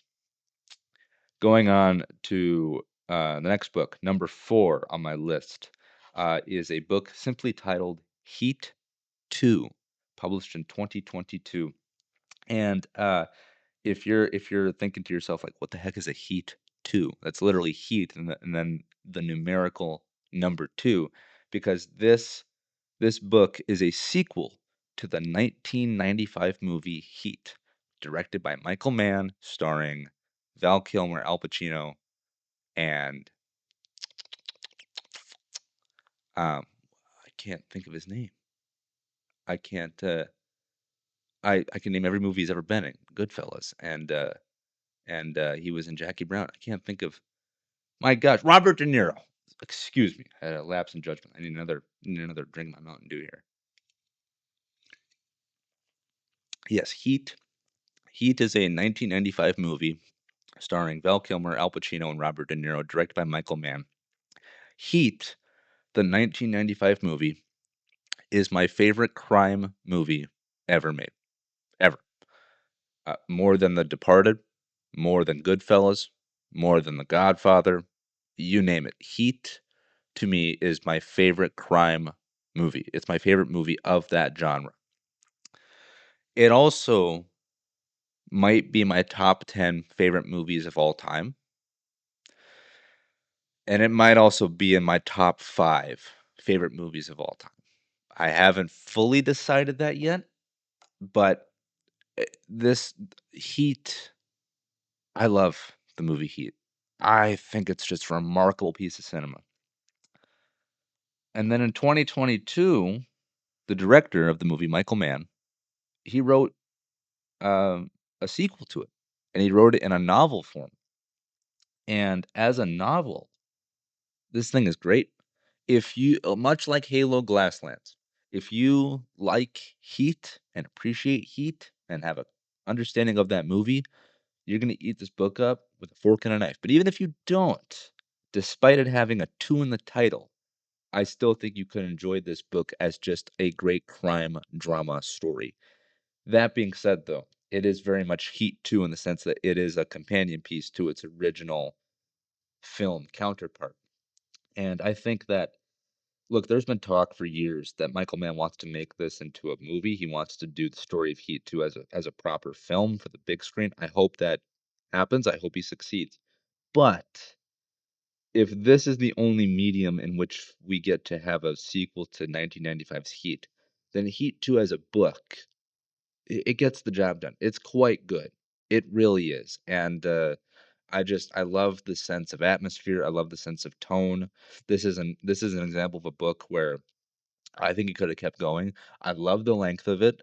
I made it last many months, just kind of doing a slow drip feed to myself, and just this was one that I just continuously enjoyed coming back to over the year, and I'm really happy to have it, to be able to have consumed it, and I'm thankful that it continues the story of one of my favorite movies of all time, and I hope that it gets made into a film proper. But again, if not, Heat 2 as a movie, I think is or as a book, excuse me, I think is really, really tremendous. And yeah, if you have not seen the original 1995 movie, go ahead and watch that. Then after you've watched Heat, I recommend you pick up this book because it's It's a really good crime drama. I just think it's really great.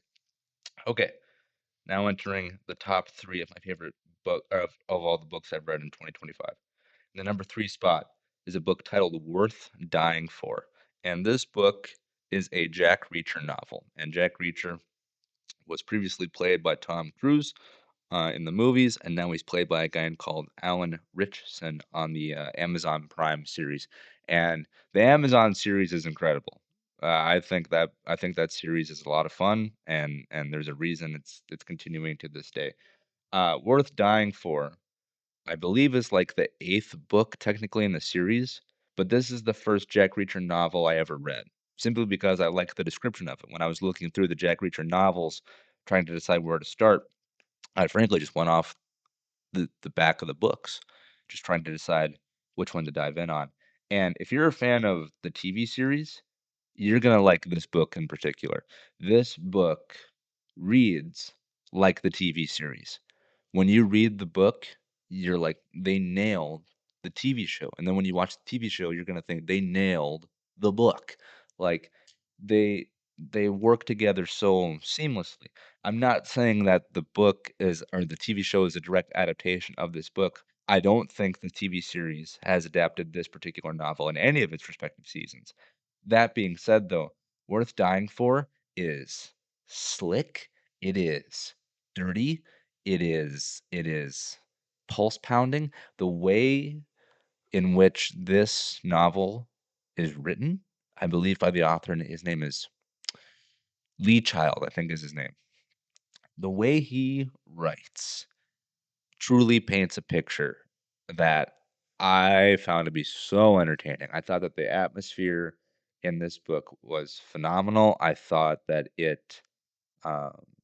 I thought that it was really moody and edgy while also not being afraid to have points of levity. I thought that it was a great action read, a great crime read, a great drama read. Again, a great companion piece to the TV show, which I really like as well. And then if you have seen the TV show and you simply want more Jack Reacher in your life, I think that this is a great representation of what the show is and how the show came to be what it is, because you see the strength of the source material just from this book alone. And there are many books in the series of novels, but yeah, for this one being my first one, literally just picking it up, which again I think it's the eighth one technically published. I had a ball with it. I think Worth Dying For is a really really great drama. This is a great airport pickup if you have like a long flight ahead of you. This would be a good one to just crush on a flight. And yeah, I would reread this book. I really would. I found it just a really, really entertaining story. All right then, going on to the my second favorite book of the year, the number two spot. This is a book titled Empire of the Summer Moon, and this is a book that honestly changed my life. It really did. This is a book about the this is a a nonfiction book. It tells the expansion of the U.S. into the Western Territory. As we expanded as a nation, and we're pilgrims, and pioneers. It talks about how the U.S. expanded, but it also talks about how the Native Americans, the Indian tribes, what happened to them and how they responded to Americans, to the white man coming onto their land. And it talks about the tribal warfare that ensued prior to the U.S. becoming the country we all know and live in today. And if you go to grade school, and high school, and college, and so on, you'll get an understanding of what this history was for a country, and then of course you could watch movies and documentaries, and you can read books and stuff. This one though, Empire of the Summer Moon, it truly tells you like the brutality and the severity of like what actually went down in the Wild West. People have this representation of the Wild West that it's cowboys galore, gunslingers just getting in bar fights, saving the girl, and stomping stampedes of cattle and riding horses into the sunset. Whereas Empire of the Summer Moon says, "Oh no, no, no, no. We we were fighting on multiple fronts, and we were fighting as savagely as possible, trying to outdo each other. Like Empire of the Summer Moon tells you what frontier combat in the expansion of the West was really truly like. It showcases the brutality that we committed to the Native Americans. I mean, it doesn't pull punches. This book will make your stomach churn.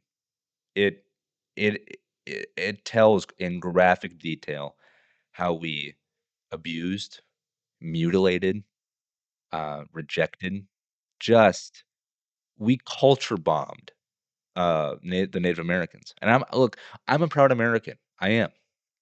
I kneel for the cross and I stand for the flag. I'm a patriot. I am. I'm not going to sugarcoat it though. The founding of our country is incredibly rough and bloody, and this book shows that. It shows what we did to the Native Americans, the people who were here prior to us. Uh, on the flip side, it shows us and tells us how the Native Americans responded to us, how they're they simply didn't just lay down and take it. They're not just simply the victims.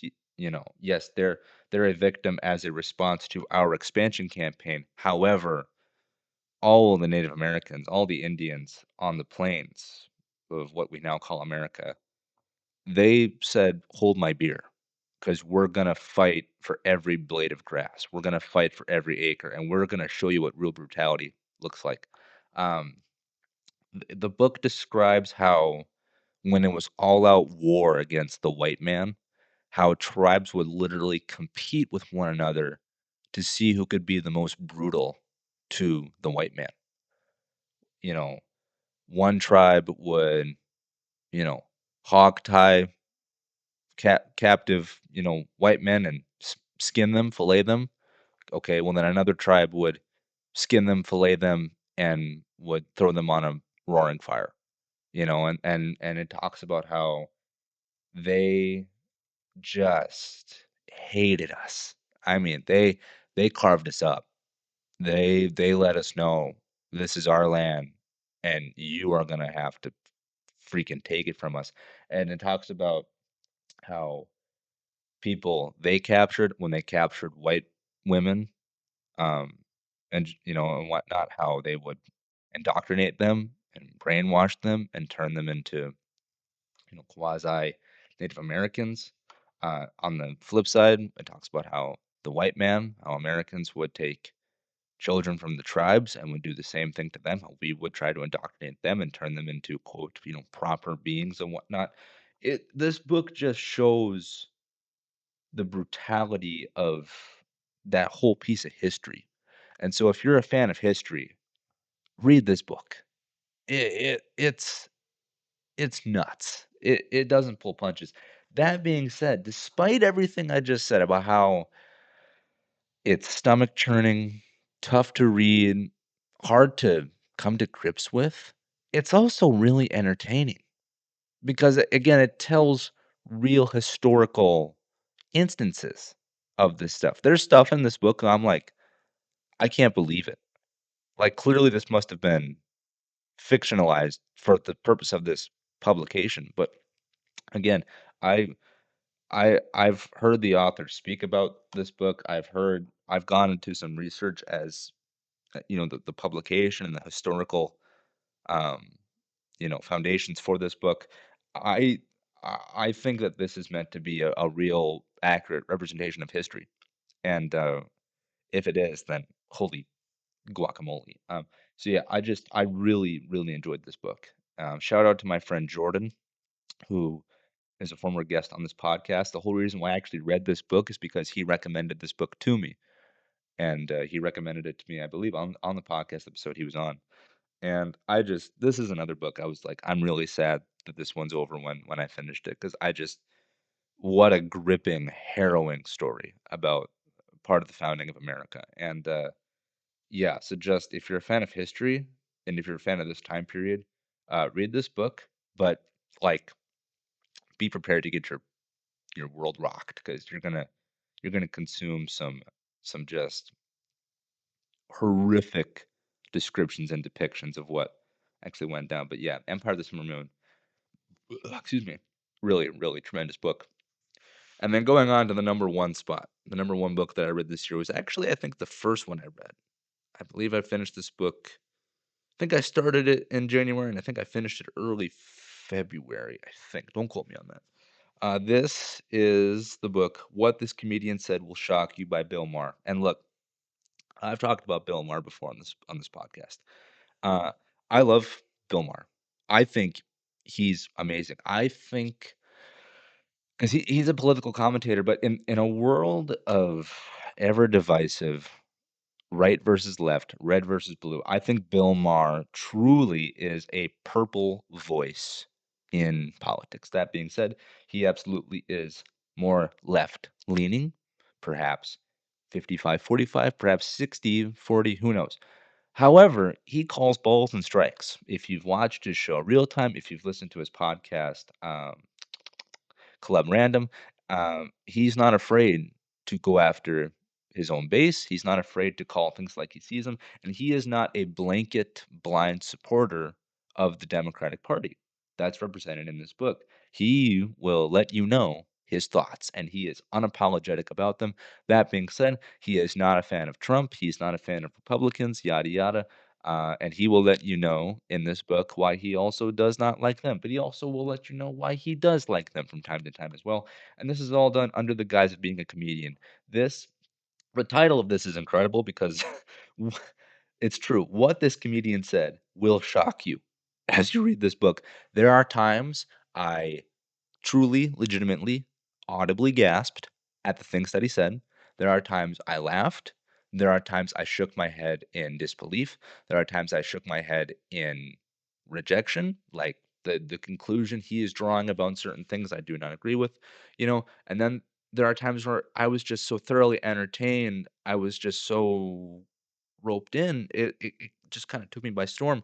And again, look, you can't escape the world of politics. You just can't. You can absolutely limit your exposure to it. You can limit your consumption of things. I think that if you're someone in this world who only consumes news and stuff like that, I think that that's just not healthy for you. I speak from personal experience to where I feel in my college years I consumed way too much news, way too much conservative radio, way too much one-sided stuff. And so now for Bill Maher to come in and again have a more purpley, blue-y type of voice and system and a platform, he's making me see things in a whole new light, in a purple light, as it were. And this book is just an extension of that. It's a great companion travel piece to his mindset, to his show, and to his examination and his thought process on how the world politics works. That being said, that being said, he is not for everyone. He can absolutely be a tough pill to swallow because again, if you're a stone cold blue Democrat, this book will make you mad because he goes after the blue team sometimes. If you're a stone cold diehard Republican, this book will make you mad because he goes after the red team. But to be fair, there are times where I was listening to it and I didn't necessarily agree with him, but I thought that makes a good point, or he makes a good point. Also, too, like Bill Maher is by no means like a moral beacon. You know, like he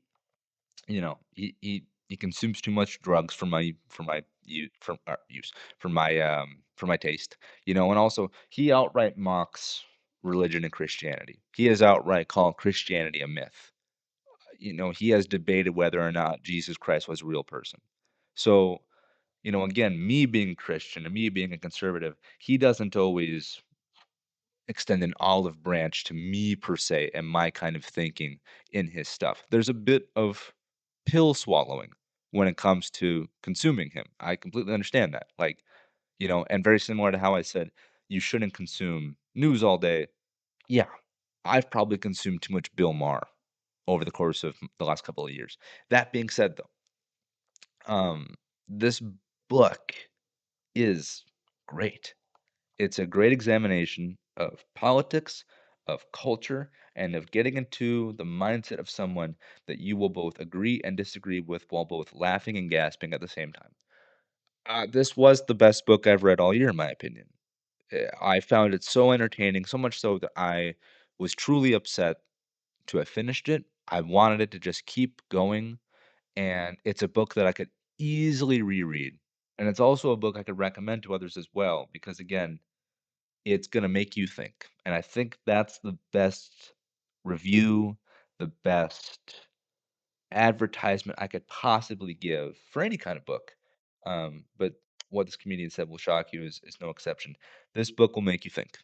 And I think that that's just there's no better there's no better thing that a book could do than to make you think. Entertaining is one thing. Educating you is another. And yeah, what this comedian said will shock you. Just a tremendous book. I again, I wished it continued, but in lieu of it having an end and not being endless, I hope that at one point or another, Bill Maher will write some kind of follow up to this because I just thought it was incredible. And I also want to give also just an honorable mention, as well to another book I read in 2025, but I don't really feel comfortable outright ranking it because, it's scripture. I read the book of Genesis in 2025 because I'm trying to read the entirety of the Bible, which is something I admittedly have never done despite me being a Christian of many, many years now. I've read my fair share of scripture, and I've read many books inside the Bible, but I have not done it cover to cover. It's not been completed fully for me yet. That being said, um, I started, I restarted that campaign for myself, and I decided to begin with the book of Genesis, the first book of the Bible. And look, reading the Bible is not as easy as reading a Mitch Rapp novel or Harry Potter or even a Bill Maher book. Who knows?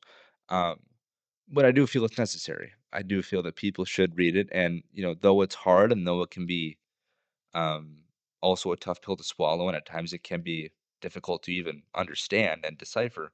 The Book of Genesis it's beautiful, and it's also um, hard to read at times. Just in terms of its literal content, it will make you think very deeply. But again, that's another great testament to to this kind of literature. With scripture, of course, being a historical telling of humanity. It exists apart from other books you could find on the shelf. And yeah, so I've read the Book of Genesis before many times. It's probably the book I've read of the Bible the most. And this go through for me in 2025, um, it was not as easy to digest this time, um, but I found it again to be nourishing to my mind, body, and soul. And I hope everyone gets that kind of opportunity. And so, if you have read the book of Genesis before, I think you should reread it. And then if you haven't read it before, I think you should read it. I think it'll honestly change your life.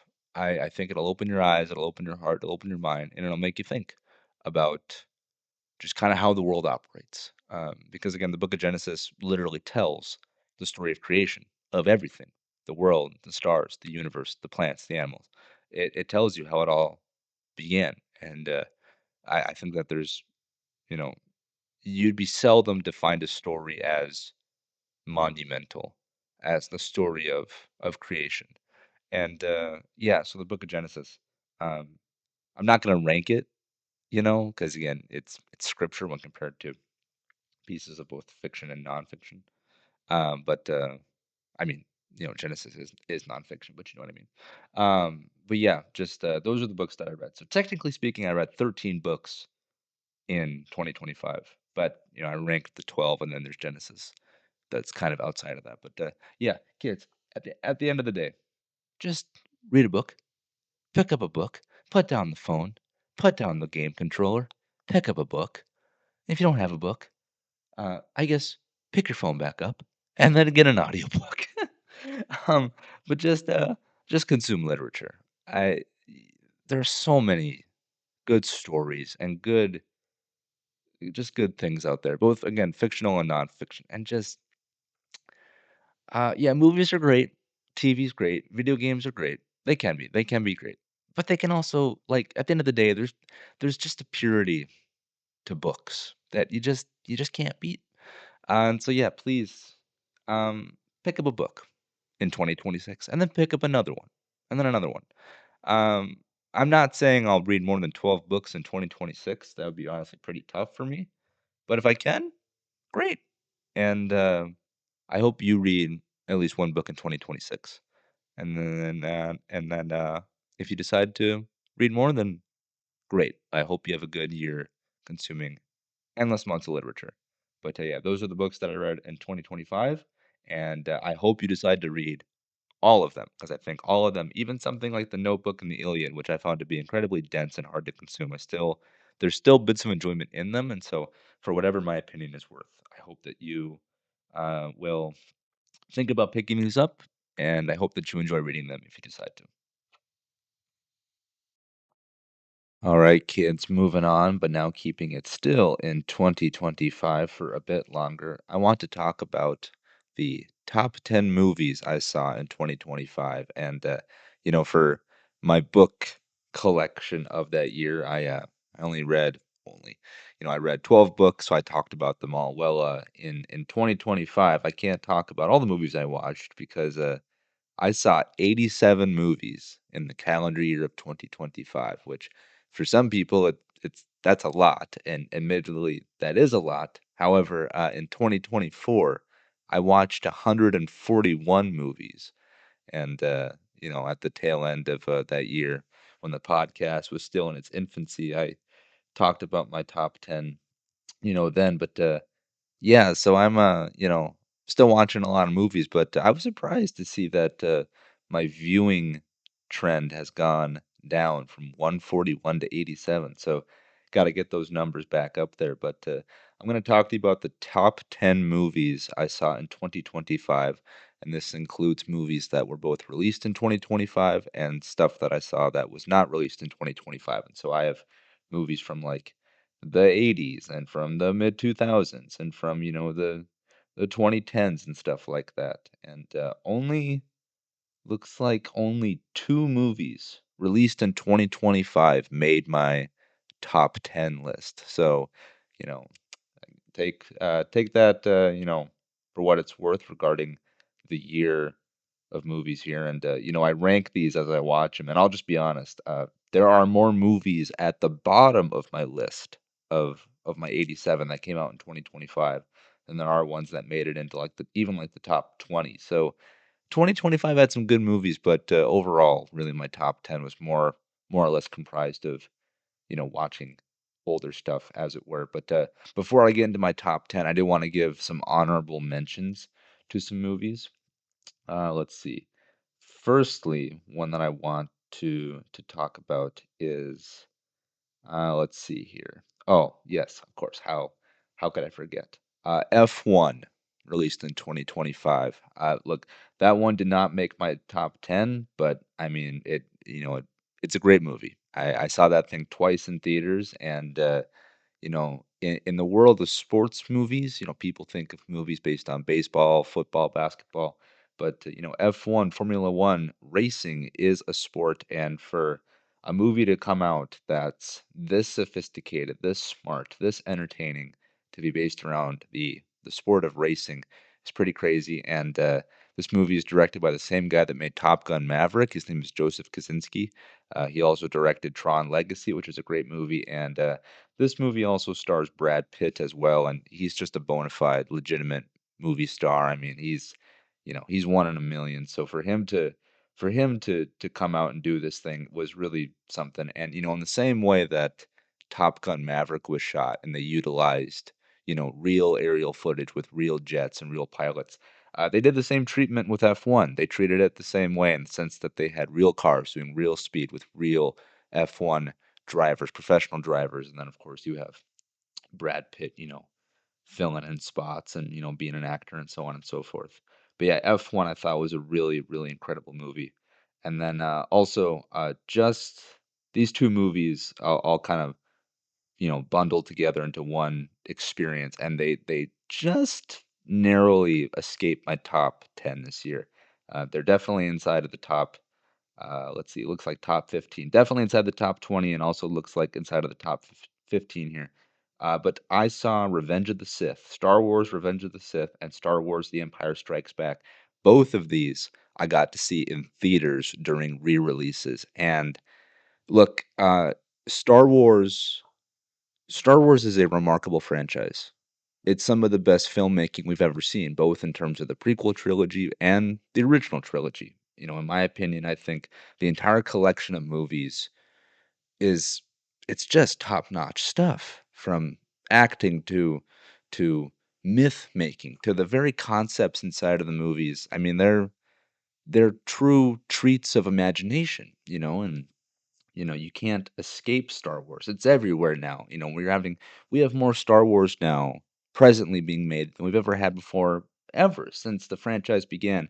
But to get to see two different generations worth of Star Wars again, both Episode 3 Revenge of the Sith and Episode 5 The Empire Strikes Back, to get to see those both in theaters is remarkable, especially for myself because I'm a huge Star Wars fan. It's my favorite film franchise, and both of these movies released prior to me actually going to the movies themselves. So like I did not get to see these, and so now I only get to see these either via home video or on rare re-releases, and to get to see both of them, to have the true theatrical experience of both of these movies, to get to be in a packed auditorium watching these movies with people, with my mom at my side.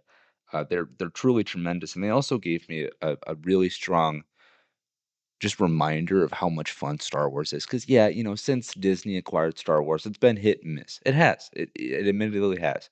There's some stuff that's great, and there's some stuff that's not. But like getting to watch the classic movies, like you just you're reminded how much fun they are, how good they are, and like just how enjoyable just going to the movies can be. And so, yeah, getting to see both, again, Episode 3, Revenge of the Sith, and Episode 5, The Empire Strikes Back in a theater, I just, that to me is just, it's a lifelong achievement for me to see every Star Wars film in a theater. And I don't have many left, to be honest. I think the only ones I have left are Episode 2 and Episode 4. I think that's correct. I've had the privilege to see every other Star Wars movie in a theater in some way, except for Episode 2 and Episode 4. I'll get there eventually. I will, but yeah, just to get two of those done inside of 1 year, just phenomenal. And yeah, Star Wars is amazing, kids. And if you haven't watched Star Wars in a while, and I'm not talking like just clips and stuff on TikTok and YouTube and all that stuff. I mean, if you haven't sat down and watched one of the movies in a while, treat yourself, and you'll be reminded how good these things are. And so yeah, getting to see some Star Wars movies did not make my top 10, but I mean they're right there. They're inside.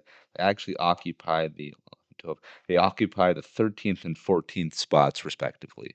And so yeah, they were a real treat to get to see them in the cinemas. And then the last movie I want to talk about that perhaps surprisingly did not make my top 10, but is definitely an honorable mention for me, is 2025 Superman. And as I've talked about on this podcast, um, continuously, Superman was my most anticipated movie of 2025. And as I've said on the podcast, I liked it. I did not love it, and that's again represented in it not being inside of my top 10. By no means is a bad movie. It's not. In fact, I think it's quite good. I saw a lot of movies in 2025, and Superman just did not occupy one of the top 10 spots. But for me, this movie is really important for me because right as the podcast began and became kind of a continuous hobby for me. That's when the Superman movie was really getting into full swing, and that's when you had all the behind the scenes stuff coming out, the making of stuff, all the promotional stuff, and as I've said before, these superhero movies are things that my mom and I go to all the time. And so for Superman to be the launching point of an entirely new collection of films coming out under the DC umbrella, for me that meant so much because I knew that this wasn't only just a new movie for us to go see. This was the beginning of an entirely new series, very akin to the Marvel universe that we have with its films and TV shows respectively. And so, yeah, Superman again did not make my top 10, but to me is very special. I really enjoyed that movie, and you know, years from now, you know, whatever becomes of the Far Out podcast, when I talk about it, you know, in in the past, when I look back on the Far Out podcast, I'll think, yeah, I talked about a lot of things and I had a lot of guests, but like the Superman movie kind of got things going. And so I'm very thankful that the Superman movie exists again, not only just for the world of DC storytelling, but also for what it's done for the podcast as well. And yeah, I really enjoyed it. And if you haven't seen that movie in a while either, I think you should go and check that one out. And I did do I kind of did like a soft rewatch of it later in the year after it came out because it was on HBO Max, and I jumped around. I looked at a couple of scenes, and so I watched probably totally like half of it. I did like 5 minutes here, 10 minutes here, 10 minutes here, 5 minutes there, and it's there's just a lot of good stuff in it. And so yeah, if you haven't seen the Superman movie in a while, directed by James Gunn, I think you should check that one out. But yeah, let's get into my top 10 now of the 87 movies I saw in 2025. Only 10 can fill up the top 10 list. So let's get into that. And coming in at number 10 for the movies I watched is Roadhouse from 1989. And I'm not talking about the remake, I'm talking about the original one from the late '80s starring Patrick Swayze. And I had never seen this movie before. The In 2025 was the first time I got to see this movie. And this is just an action classic. And look, it's not like stupid or like dumb, but it's cheesy and it knows it. I mean, Patrick Swayze, he solves all the problems in this movie with his fists. Like anything that gets in his way, he's either gonna punch it or kick it. And we as the audience are just gonna eat it up. And it's loud and colorful and action packed and a very easy watch. And it's look, movies from like the 70s, 80s, and 90s, they just have a charm to them that you just can't replicate with today's technology and stuff. And Roadhouse is no exception. Like getting to see these practical sets get destroyed in these cool fights and getting to see characters with lots of charisma and everything. It's just what a fun movie. For me to just sit back and watch and really enjoy this one, I thought was really, really awesome. And so yeah, 1989's Roadhouse starring the late great Patrick Swayze made my top 10, occupying the 10th spot here on my list. Coming in at number 9 is a movie that I don't think many people know about. I didn't know about it myself, but I know many people in it, and I know the filmmaker behind it. This is K-19, The Widowmaker, and this is a submarine movie that's directed by Catherine Bigelow. Pardon my French there. And if you don't know that name, you know her work because she has made such movies as The Hurt Locker and Point Break, and she's a really great director and writer as well. And this movie stars Liam Neeson and Harrison Ford. So you got Qui-Gon Jinn and Han Solo there, respectively. And this movie is freaking great. And what's interesting is that this movie is set in the 60s and it follows a Soviet Union uh, submarine crew. And this is based on a true story. And essentially, the elevator pitch of this movie is that the Soviet Union launches the submarine, and throughout the course of the movie, you watch this nuclear-powered submarine, one of the most highly advanced ones, in its existence.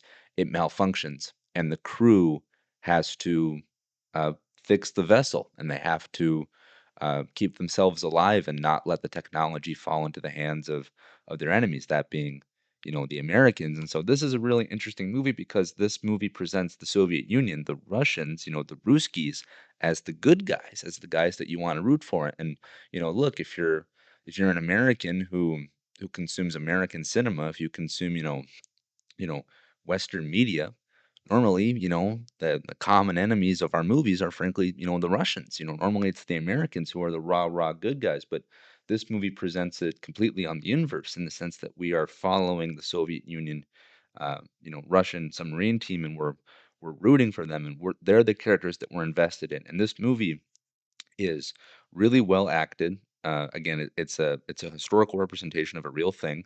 I think it's an underrated war movie and naval movie, especially because people think of like The Hunt for Red October, and so on and so forth. Movies like that. This one though is kind of a quiet sleeper hit in my opinion because again, I when I discovered this movie with my father, we watched it together, and I was just beside myself. The emotion represented in this movie is just it's top notch. And again, as the minor spoiler, but it's really more just to provide context for the movie. But like, as the submarine malfunctions, again, you're dealing with a nuclear powered submarine, so there's a nuclear reactor in there, and as the submarine malfunctions, they're dealing with radiation. And so the crew has to just literally, consciously, you know, subject themselves to radiation. They have to purposely go into a hazardous environment where they're destroying their bodies from the inside out to try to save the vessel, to save the crew. Like, yeah, they'll wear protective gear, air quotes protective gear, but it's not going to do anything. It's like they're wearing sunscreen while they're working inside of like an oven, and so they are willingly risking their lives, enduring this horrible, agonizing, torturous death just to try to buy the rest of the crew some time so they can come up with a plan. And yeah, watching these people fight and struggle against radiation, uh, against while dealing with the camaraderie of the crew, is just it just took my breath away. I found it really harrowing and entertaining and educational. And again, there's not many movies like this that show the Russians as the sympathetic side. And for this movie to do that in such a in your face, emotionally gripping way. I mean, this one really tugs at the heartstrings. It's not essentially a rah um, war movie, but you want to see the crew succeed and to watch them go through the trials was just really, really moving. And yeah, it's a quite good film by Catherine Bigelow there, and she's a great director, so I do recommend that you guys check this one out. Moving on now into the number 8 spot. This one is Man of Steel from 2013. And, similarly to how I talked about 2025 Superman movie with, it being significant for me in terms of the podcast, Man of Steel is no different because prior to me watching 2025 Superman, I did a rewatch of 2013's Man of Steel, which is the beginning of the previous Superman iteration, who, the cape was donned by Henry Cavill. And I actually did kind of an editorial analysis type video about this movie leading up to the release of 2025 Superman. And that video can be found on this podcast feed. But yeah, I rewatched this movie actually a couple of times over the course of 2025 leading up to Superman's release. And I did that again for the research of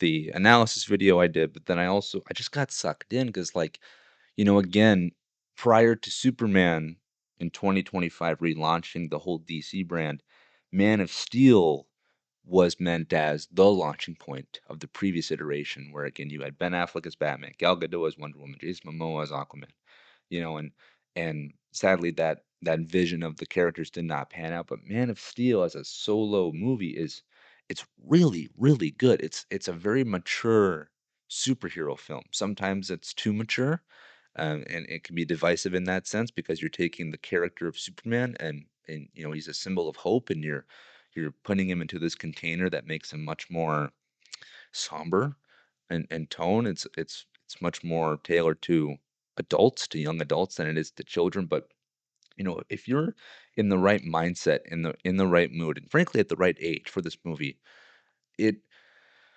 there's something about the way this thing is crafted. Um, in the seriousness it portrays with the source material and how it adapts the Superman story and how it, even the music and stuff. Like there's something about this movie that just hits different, for lack of a better term. Marvel is all fun popcorn, you know, bubblegum goodness. Man of Steel and the movies kind of around it are much more like wine and a steak. They're meant to be enjoyed more kind of slowly. And that's not for everyone, I understand, but like if you're a fan of the Dark Knight trilogy, helmed by Christopher Nolan, I think Man of Steel is gonna be right up your alley because Christopher Nolan did have a hand in the making of this movie. Um, and yeah, before we got 2025 Superman, we had 2013's Man of Steel, and I just think that this movie is really really special and really tremendous, and it was great to rewatch it. And if you have not rewatched it yourself in a while, I recommend that you do so. And then moving on to number seven, speaking of Christopher Nolan, I rewatched Interstellar, and much like Star Wars episodes 3 and 5, I got to see Interstellar in a theater during a re-release, and I had not seen Interstellar for quite some time. I can't remember the last time I saw this movie, and so I essentially went back into the theater for this re-release with a pretty much fresh mindset. I had kind of a soft memory of this movie. I kind of knew the the beats of it and whatnot, but getting to see it fully represented again in a theater with the sound and with a full crowd, it's like I was seeing it again for the first time. And Interstellar is remarkable. It's a thinking man sci-fi movie. It makes you ponder the universe and think about science and deals with the gravity of human choices and whatnot. And yes, it's a movie about survival of the human race, but it also talks about what does it mean to make these sacrifices for the human race? Yes, you are going to preserve humanity if you accomplish your mission, but your own family, your friends, they're going to suffer around you because, Matthew McConaughey in this movie, he's a father, yet he's kind of the leader of this expedition, and he has to essentially abandon his family, he has to leave Earth and go into interstellar space to try to preserve humanity. And it's gorgeous to look at. I mean, it looks amazing, it sounds phenomenal, and the heart behind it is that fatherly element. It's that family element of I'm going to do these things to ensure a better world for my kids. But by doing so, I'm going to sacrifice essentially the life that I would have with them if I were to stay on Earth. And that component of it just made for a really really impactful viewing experience. And I love this movie. I think Christopher Nolan is a Hall of Fame filmmaker, and yeah, Interstellar is a really remarkable piece of cinema, and so it occupies the number seven spot. And then moving into number six is the Fantastic Four: First Steps. This is the first movie from 2025 to make my top 10 list, and Fantastic Four occupies the sixth spot here.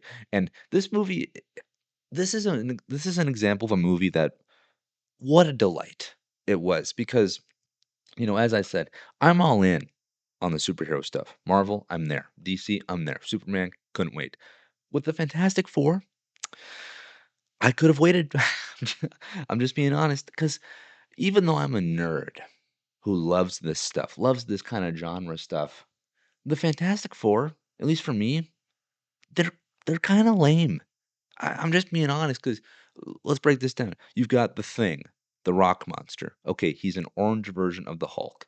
Next, you've got the Human Torch. Okay, flame on. Pretty cool, right? Well, there are other X-Men like him. I see your Human Torch and I raise you Sunspot. Okay, next. Then you get to Mr. Fantastic. Okay, his superpower is that he can stretch. Okay, not very cool. Not very fun. Okay, next. Really, the only kind of cool character that's represented via the Fantastic Four is the Invisible Woman. She has the coolest powers, and she's awesome and the whole bit. Then ancillary to that, backing up the team in a bench spot, is the Silver Surfer. Because the Silver Surfer is freaking awesome. I mean, she's the coolest character in this movie essentially. She looks the coolest, and the surfboard's awesome, and she can do all this fun stuff. And speaking of Interstellar, Fantastic Four First Steps has to do with some space elements. You travel through space in this movie, and they very much watch Interstellar while they were making this movie because the space sequences in this movie are like just amazing. And again, visually stunning. The sound design stunning. Like the storytelling, awesome. Fantastic Four: The First Steps.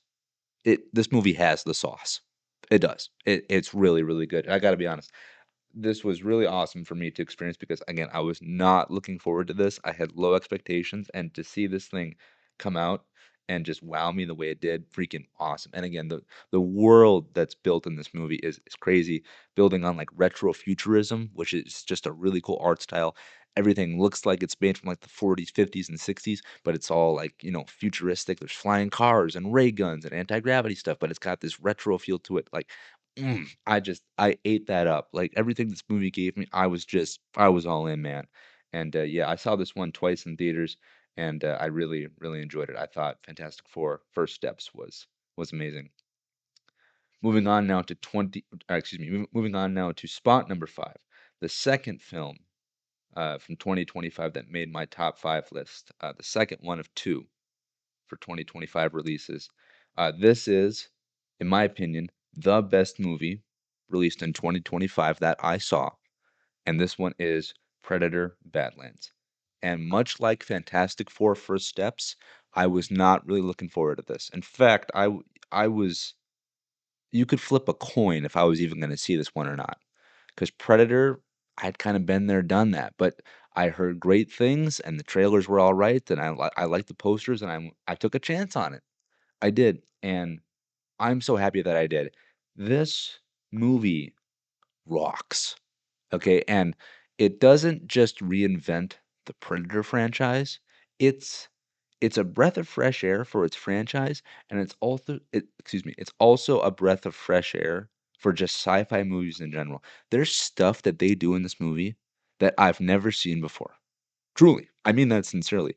Stuff with um, otherworldly environments, aliens, and then on top of that, you have great visual effects, great storytelling, really unique ways of telling a kind of a companion story between an alien and a robot, essentially. Really cool storytelling devices.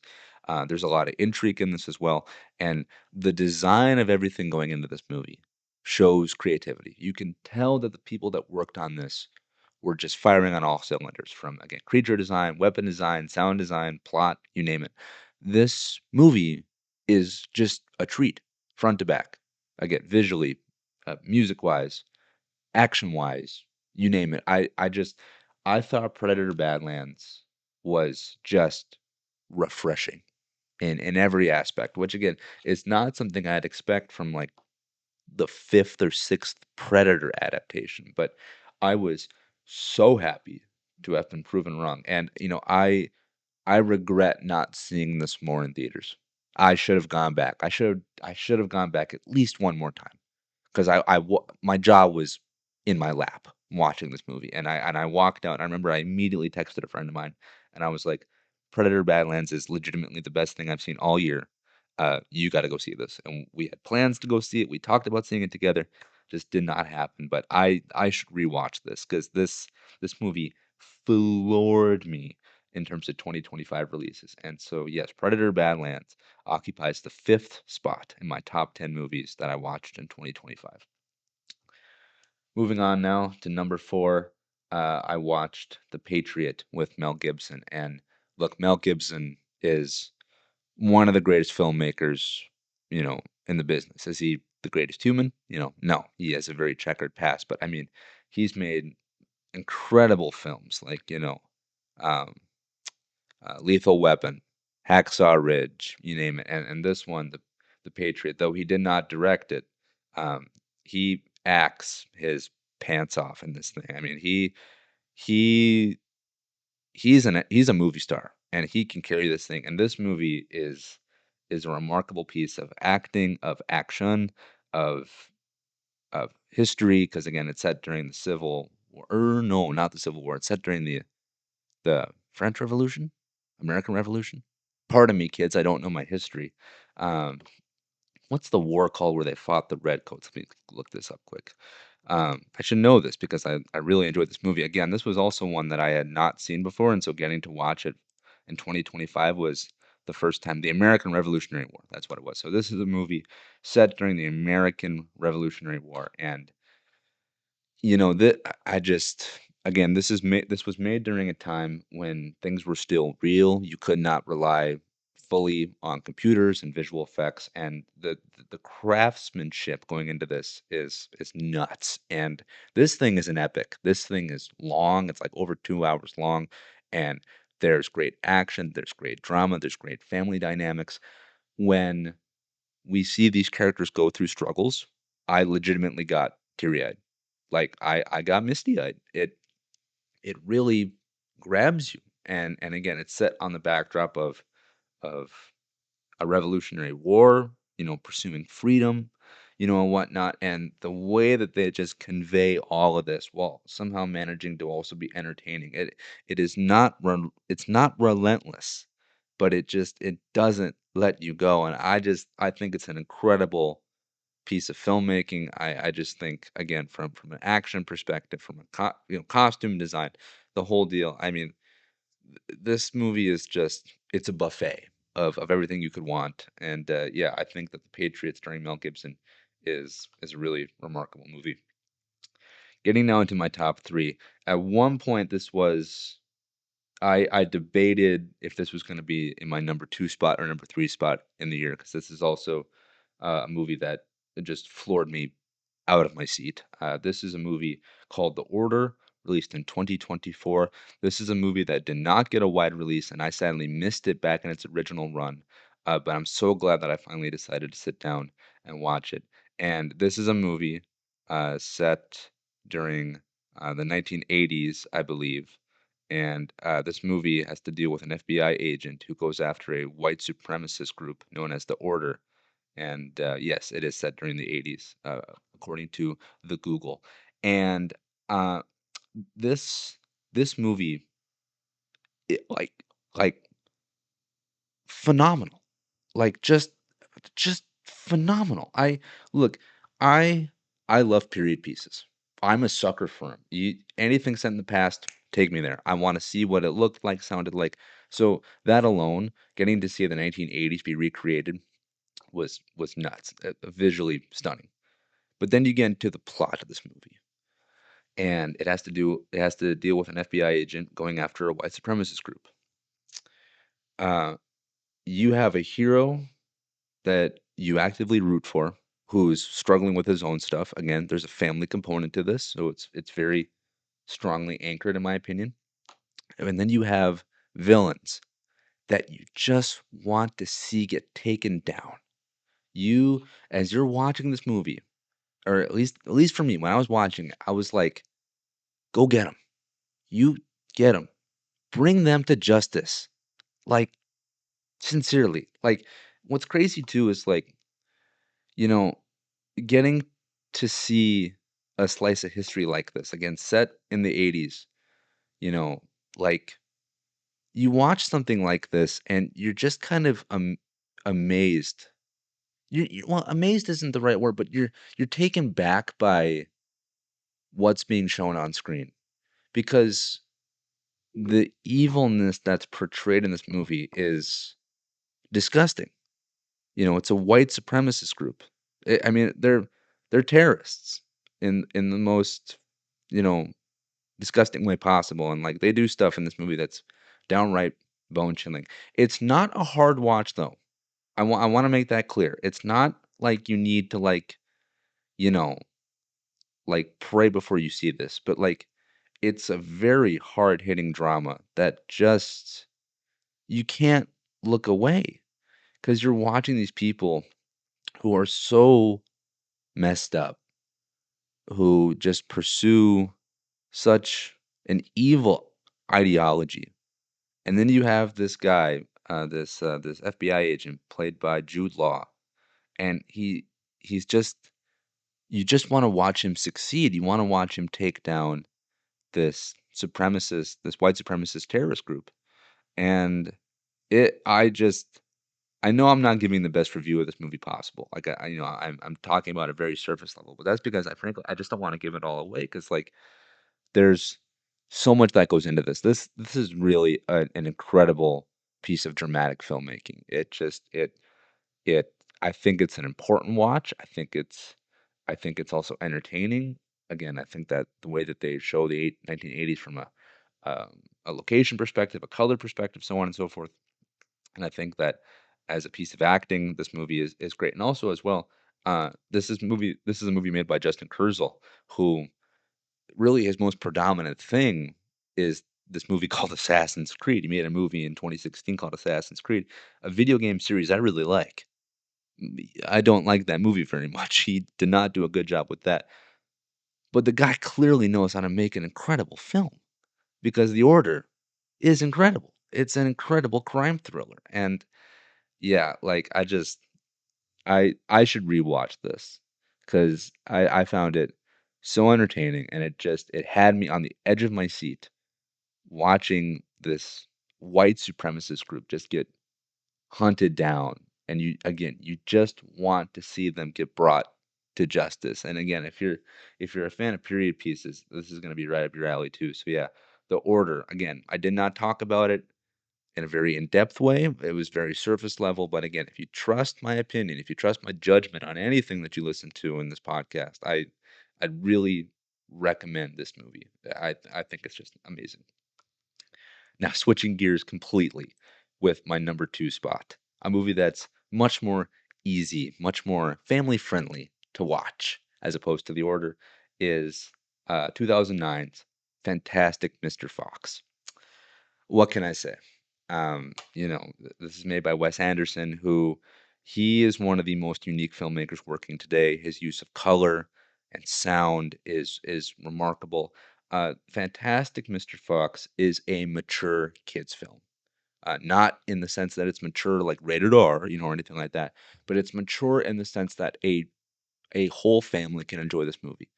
Whether you are 7, 17, 47, or 77, you could sit down with your family, watch, and enjoy this. There is something for everyone. And this is a stop motion claymation type of movie. And this require the amount of detail that goes into this, outstanding. The amount of patience that goes into making this kind of movie, remarkable. And the finished product, I think, is just superb. It's one of the best movies I've ever seen. Very happy to say that I own this on DVD, and getting to rewatch this movie with a group of friends. It reminded me again of how good it is. Very similar to how I rewatched Star Wars, and I kind of fell back in love with it. When I rewatched Fantastic Mr. Fox, I fell back in love with it. The cast is incredible. You got people like George Clooney, Meryl Streep, um, what's the guy from Ghostbusters? Um, oh, why can't I think of his name? Um, why can't I think of the guy from Ghostbusters? Hold on just a minute. What's his name? Hold on just a sec. But anyway, you got this incredible cast that bring these animal characters to life. Bill Murray, pardon me. Yes, but again, just an incredible cast that bring together these animated creatures to life, and it's funny and it's not like stupid humor. It's very dry, tongue in cheek against stuff that adults can enjoy as well. And I just think that this movie is just remarkable, front to back. This is the kind of movie where you could watch it, the credits roll, and then you can immediately go, "Yeah, let's watch it again," and just load it right back up. Yeah, I mean, it's that easy to just consume, and I just think it's really, really incredible. And then moving on to the number one spot. Funny enough, very similar to how what this comedian said will shock you. The first book I read in 2025 ended up being my favorite book from 2025. The first movie I saw in 2025, the first one, remained at my number one spot for the entirety of the year. Nothing dethroned it. Mr. Fox got close, as did The Order, but this movie in particular rose above the rest. And this is also a movie I watched for the first time ever in 2025. This is a very old film. It came out in the 1950s. This is called Ben Hur. Um, I mean this sincerely and without hyperbole. this movie changed my life. It's one of those moments where you watch a movie and you leave changed. This is an epic of grand scale. Um, it's operatic. It's long. It's moving. It tells the story of a character set during the time of Jesus Christ. So go way back in your time machine, kids. It tells the story of a man who lives with notoriety.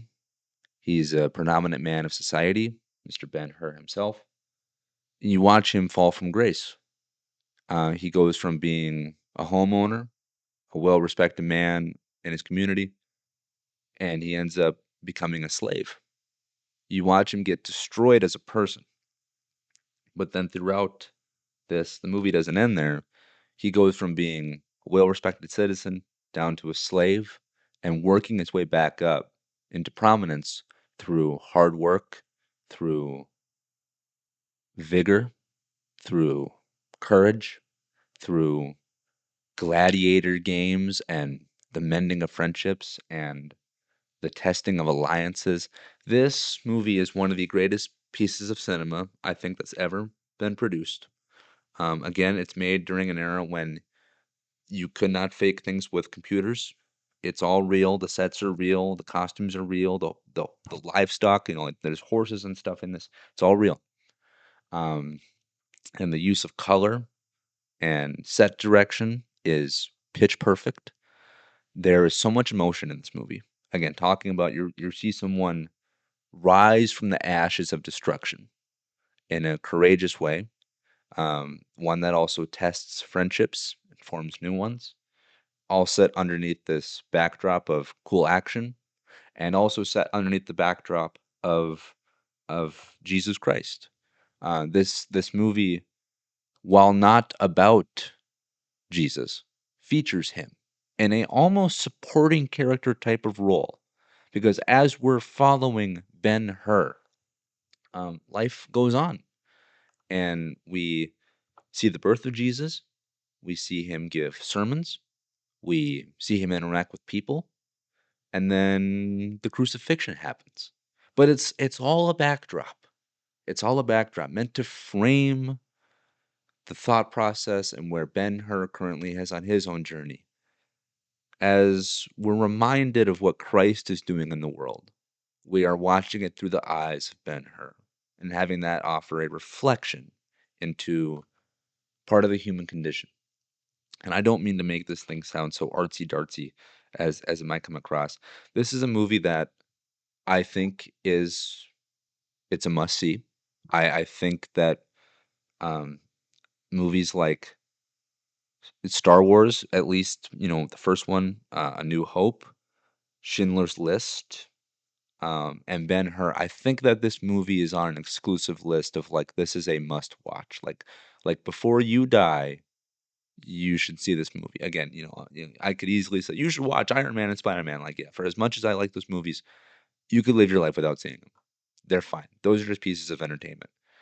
But there are some movies that go beyond that, that teach lessons and are educational and entertaining at the same time, and moving in profound ways, in ways that make you reflect on yourself, in ways that make you laugh, that make you cry. And Ben-Hur is a total package. Again, as I said off the top here, this movie changed my life. It changed my life, and it's a movie that I think should be shared and recognized for its achievements. Uh, it was remade, I believe, in 2016. I went and touched that with a 30-foot pole. But the 1959 version, it's one of the best movies I've ever seen.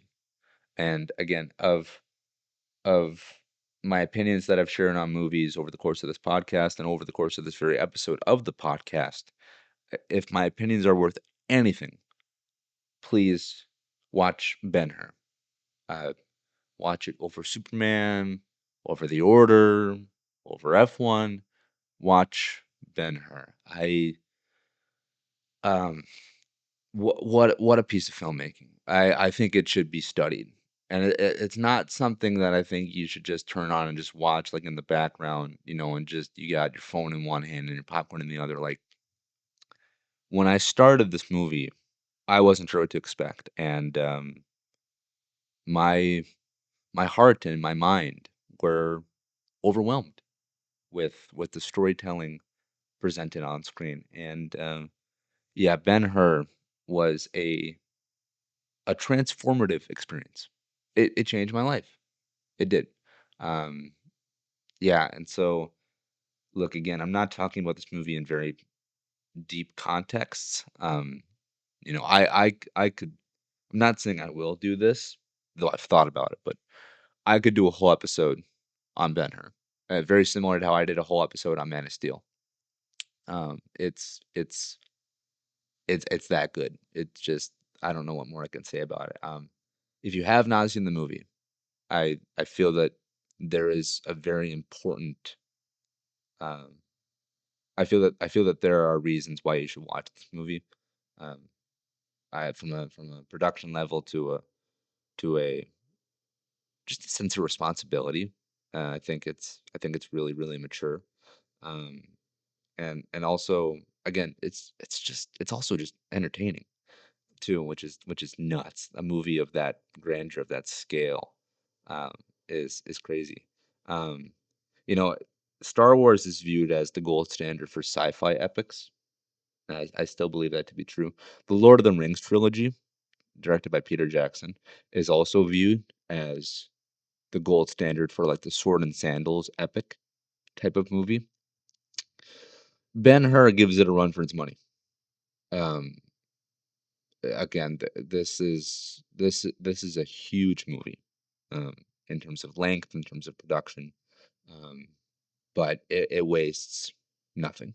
Nothing goes to waste, and I just I think it's incredible. And forgive me for rambling about this thing again in such surface level details with it, but again, the best review, the best pitch I could give for this movie is that 1959 Ben-Hur changed my life, and I intend to show this movie to my friends. I hopefully will show it to my family someday. And yeah, I just think it's remarkable, and I think you should watch it. And so that is my top 10 list of movies I saw in 2025. Again, going from 10 to 1. You got Roadhouse from '89, The Widowmaker from 2002, Man of Steel 2013, Interstellar 2014, Fantastic Four First Steps 2025, Predator Badlands 2025, The Patriot year 2000, Order from 2024, Fantastic Mr. Fox from '09, and Ben-Hur from 1959. And yeah, that's my top 10 list of movies from 2025. All right, kids, let's move on now. Let's leave 2025 behind and fully enter 2026. As I've said before on this very show, 2026 is proving to be a huge year for movies. We have Supergirl coming up, an Avengers movie at the end of the year. But in the middle of that, in between Supergirl and Avengers, there is Christopher Nolan's The Odyssey, one of my most anticipated movies of this year that's going to come out. So much so that, again, I've been reading the Iliad and I intend to read the Odyssey as well leading up to that movie. But also, in addition to getting familiar with the story of the Odyssey in terms of literature, I've also been absorbing it via video games because I am a fan of the Assassin's Creed franchise, and there is a game called Assassin's Creed Odyssey, and it is set during that time period of the Greek and the Trojan War and all that stuff. And I have not played much of it because it's one of those games where it's like it's so big and grand, it's almost like too daunting to start. Because I was intending to like finish the game between now and July when the Odyssey comes out as a movie, but based on online discussion about Assassin's Creed Odyssey, I probably won't be able to get that done, but I'll certainly try. But of the bits that I've played of it, it's cool.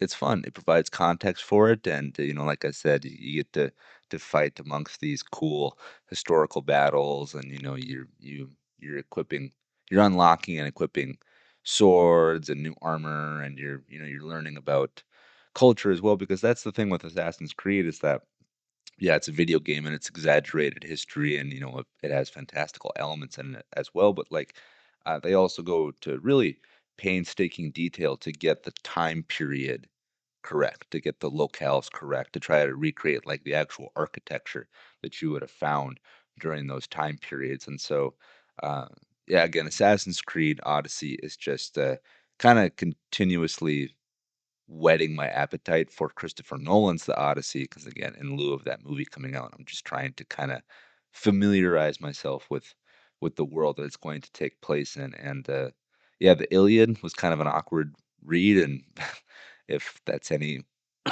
excuse me, if that's any indicator, then I bet the Odyssey will also be an awkward read. But the Assassin's Creed game, Assassin's Creed Odyssey, is proving to be a fun go through right now, and like I said, I've only kind of scratched the surface of it, but I got it on sale for my PlayStation, and if you're looking to kind of scratch that itch as well, leading up to Nolan's movie, then I think you should pick up Assassin's Creed Odyssey as well. And yeah, it's proving to be pretty fun, and it's proving to be a cool thing to explore. I can easily see how you can sink way too much time into that game, but yeah, it'll from January to July, I think if you play it kind of semi regularly, I think you'll have a better appreciation for Christopher Nolan's The Odyssey when that also comes out later this year. All right, kids, now let's get back into the world of movies. I spent the earlier portion of this podcast episode talking about the movies that I've seen in 2025, and now I'm going to catalog the movies I watch in 2026. And one of them that I saw recently is a 2017 film titled Chappaquiddick. And if you're not familiar with this movie, Chappaquiddick centers on the Chappaquiddick incident, which involved a member of the Kennedy family, that being Ted Kennedy, in which he was negligent behind the wheel, and this resulted in a crash. And in this crash, he drove his car off of a bridge, and the car landed in a body of water in a lake, I believe. And in this crash, uh, there was the death of a woman named Mary Jo Kopechne, who was, she was trapped inside, and she subsequently drowned. And I believe she was a part of Ted Kennedy's political campaign. I think she was some staff member. Pardon me for not having all the facts right in front of me, but yeah, I remember when this movie came out. I remember it being announced, it going into production, and I wish that it came near me, to the theater near me when it was coming out, but I sadly missed it in its original run. But I finally saw it this year now, almost a full decade later, and Chappaquiddick is a very interesting movie because like the Kennedy family at large is very interesting. Because of course, when you think of the Kennedy family, you're going to think of JFK, of John F. Kennedy. He of course delivered that incredible speech talking about the importance of the moon landing. We choose to do these things not because they're easy, but because they're hard. And then of course, he gets assassinated. He's a president who got killed. And then also his frankly his entire family has dealt with many such tragedies. In addition to him, um, his brother Robert F. Kennedy was assassinated just a few years later, and and then now Ted Kennedy, he while he himself was not killed in any way. He was involved in an incident that resulted in someone's death, and this, of course, everything revolving around the Kennedy family is up for debate and scrutiny. Was JFK's assassination an inside job? What was going on with Robert F. Kennedy's assassination, and so on and so forth. And with Ted Kennedy, and I like the family can't escape controversy, which is, it's really sad. It's heartbreaking. There's all this turmoil surrounding the family, but Ted Kennedy and his issues, I think, kind of honestly get swept under the rug when you think of the Kennedy family, because again, you have JFK and then RFK and so on and so forth. And even now in today's political landscape under the Trump administration, you have Robert F. Kennedy Jr. So, the Kennedy family is still, present in today's political landscape, just in a smaller capacity now. But yeah, regarding the movie Chappaquiddick, uh, this once again, I'm a sucker for period pieces. And as I said, the Kennedy family is kind of shrouded in both the sense of grandeur and also mystique. So, um, they make for good, pieces of entertainment. You know, the movie JFK, of course, starring Kevin Costner, catalogs his assassination. Now you have, this movie about Ted Kennedy. And, look, I did not know much about the Chappaquiddick incident prior to this movie. I knew that it happened. I knew what happened, but like I didn't have a real good concept of the whole thing. And frankly, I was trusting this movie to tell me honestly like what happened. And in the movie, Ted Kennedy is driving drunk at the time of the incident. He sends his car off this bridge. The car overturns, lands upside down, so it's roof down inside this body of water. He's able to escape, yet he does not uh, succeed in trying to rescue this woman out to get out of the car. And that in of itself also leads to some controversy because there's debate amongst, well, did he truly try to save her? Did he do everything that he could? You know, and in the movie, um, they really showcase the frankly the selfishness of the Kennedy family because in the immediate aftermath of the incident in the film, Ted Kennedy comes up for air, gets ashore, goes to a payphone and whatnot, and calls his friends to come help him sort this out. And they immediately go into damage control mode. How do we secure the Kennedy family? How do we keep the Kennedy legacy intact? We've lost JFK, RFK, now this. The family can't endure another heartbreak like this. And they're so malicious in it, and they don't seemingly care at all about the woman, Mary Jo Kopechne, who died. They're just like, yeah, yeah, yeah, whatever. The girl died. But what do we do about the family? We have to protect the name.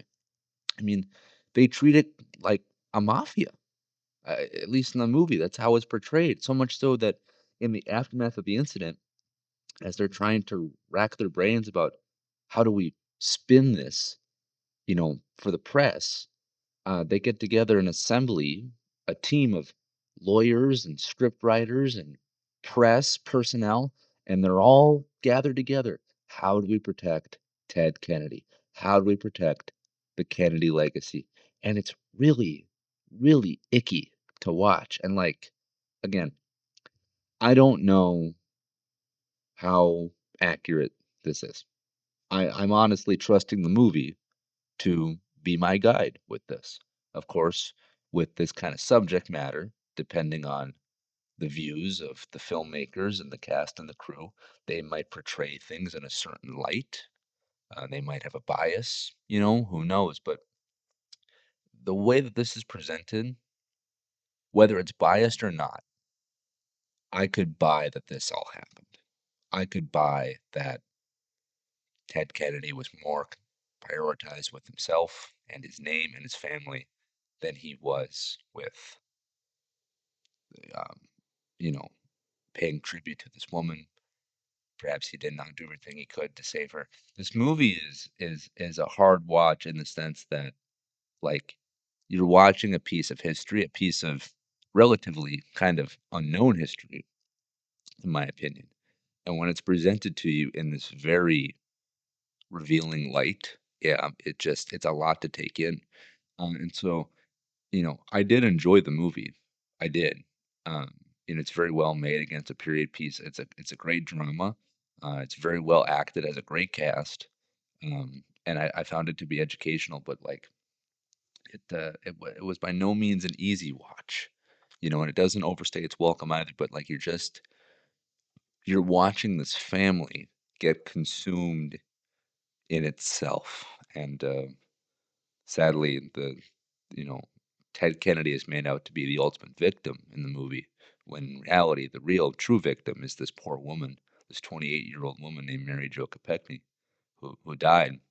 And yeah, her death scene is the music in it especially really just accents the heartbreak of the whole thing.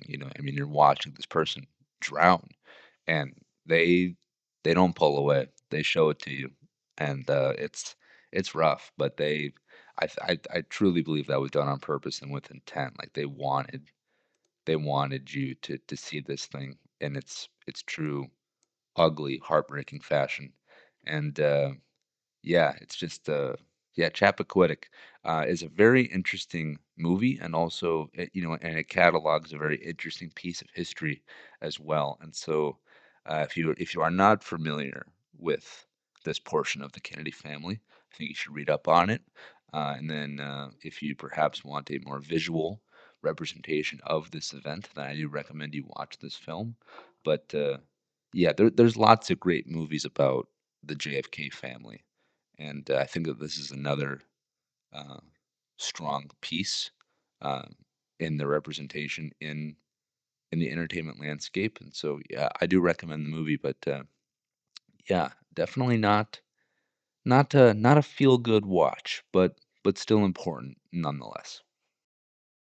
The next movie I saw in 2026 is a 2026 release, though technically it might have began its theatrical run in late 25. It went wide in 2026, and I got to see this in the theater. And this is a movie directed by Gus Van Sant, who is the director of Good Will Hunting, which is an incredible movie. And the movie is his latest film that I'm talking about now is called Dead Man's Wire, and this is a movie set in the 1970s, specifically the year 1977, which is when Star Wars came out in the cinemas. Just a fun fact. And this movie, again, period piece, so I'm already there. And this movie tells the story of a man named Tony Christus who took a mortgage broker hostage and just demands reconciliation via the bank.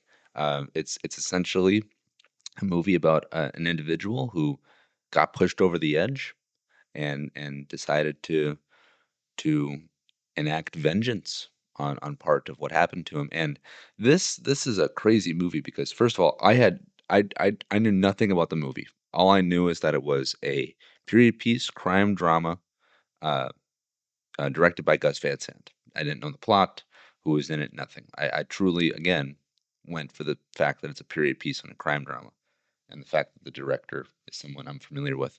Um, but this movie is crazy because it's just you just watch this person get consumed by anger, because this person, Tony Christus, he um, again, this is based on a true thing. He had this plot of land that he intended to sell to be converted into a supermarket. Back in the 70s, he would have made lots and lots of money. I mean, he would have been set up for generations had he gone through with his sale.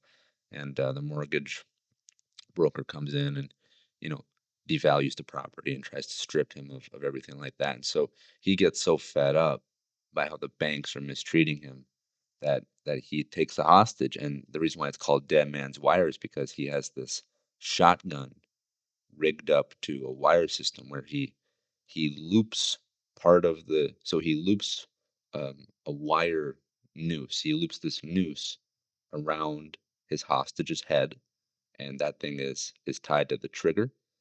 And then the other portion of the wire is also tied to the trigger, and it's tied to the man Tony Christus. And so the whole time they are walking lockstep, because Tony Christus has his hostage at gunpoint. They're both the trigger is both attached to them at the same time. And so if the hostage were to try to break free and run away, if he pulls on that wire, the trigger will go off. He'll get shot in the back of the head. And then if, say, Tony Christus gets tackled by a cop, well, that would also cause the trigger to get pulled as well, and the hostage would subsequently die. And so he sets up a dead man's wire for himself. He sets up this insurance policy to ensure that A, uh, Tony Christus cannot be taken down by law enforcement, and B, the hostage can't get away. And so you have this hostage scenario where they are literally separated by mere inches, inches of wire. And it's freaking fascinating because, he gets him, like he walks him out of the bank because he's going to take him to a secondary location. He like slips on ice and stuff. And you think at that point, oh, that's a wrap. He's just going to blow his head off accidentally. Gets him inside of a car, takes him to the secondary location. He's able to keep the wire intact, but get himself out of the system, but keep his hostage literally tied to the wire, so that way he can't move very far inside of the secondary location. It's nuts because this is all based on a true story, and at the end of the movie, they show real TV footage of this guy happening, of the camera crew capturing live on the street this guy being marched out at gunpoint, tied to wires and whatnot. And yeah, it's a really really crazy movie because again the plot is real, and the representation on screen is of just this individual who just got pushed over the edge and succumbs to these evil motives, and decides he's going to enact vengeance, and he's making all these classic, air quote, classic demands, like like you know I I want immunity, so I can't be arrested for my crime, and uh, an I want an apology from the bank, and I want what's rightfully owed to me. He's so consumed by himself that everything else, the bank broker be damned. Pardon my French. The the money he is, air quote, owed, just make it appear. And at the end of all this, you can't arrest me. I want immunity in the eyes of the law. Sincerely, please and thank you. You know, just just nuts. So again, a really, really good movie. I'm not going to spoil the ending because the ending literally made me say "what" out loud in the theater. I literally said that out loud. If you want to look up the story and read about it for yourself, or watch, news coverage of it, then go right ahead. Or you could watch the movie, and I recommend that you do that because I think it's a really, really good drama, really well acted, really well directed, and once again, it's a period piece, and I'm a sucker for those. So yeah, Dead Man's Wire, not a big movie. It's not getting a very wide release. In fact, I think the distribution company I think this is its first ever release. I think this is an entirely new company. Let me look that up. I feel like I heard about that. Let's see, just a second. Um, mm, mm, mm, mm, mm. Yeah, Roque Entertainment is the distribution arm, and they are new. They are very new. They were founded in 2025, and so yeah, they're founded in August of 25. So this is their first movie coming out. They have other ones planned to be released over the course of 2026, but this is their first release, and so yeah, this is a new distribution arm looking to get into the world of movies, and that's great, because everyone wants to be an actor or a director or a writer, myself included. I want to be a film writer, but no one thinks they want to get into the business of releasing the movies, and so for this new entertainment company to come out of nowhere and release this movie, I hope it gets the love that it deserves, and I really like the movie, and so I think you should check it out. And speaking of newly released movies, a movie that also had a kind of a quiet rollout in 2025 and more so went wide in 2026. This is a movie that I was not planning on seeing, but I'm so glad that I did. This movie is called Is This Thing On? And this movie there's a lot to unpack here. On its surface, it looks like a straightforward drama with some comedy mixed in, and really, that is kind of more so what it is. That being said, though, uh, this is my favorite movie that I've seen this year. I haven't seen many in 2026, but it is currently at the top of my list. The reason why is because this movie had a profound effect on me. This movie, I'm not going to say it changed my life, though, talk to me a few months later and talk to me at the end of the year, and maybe I will say that in regards to this movie. But what it did do is that it offered a reflection into my life. And I'll say this, and I mean this sincerely.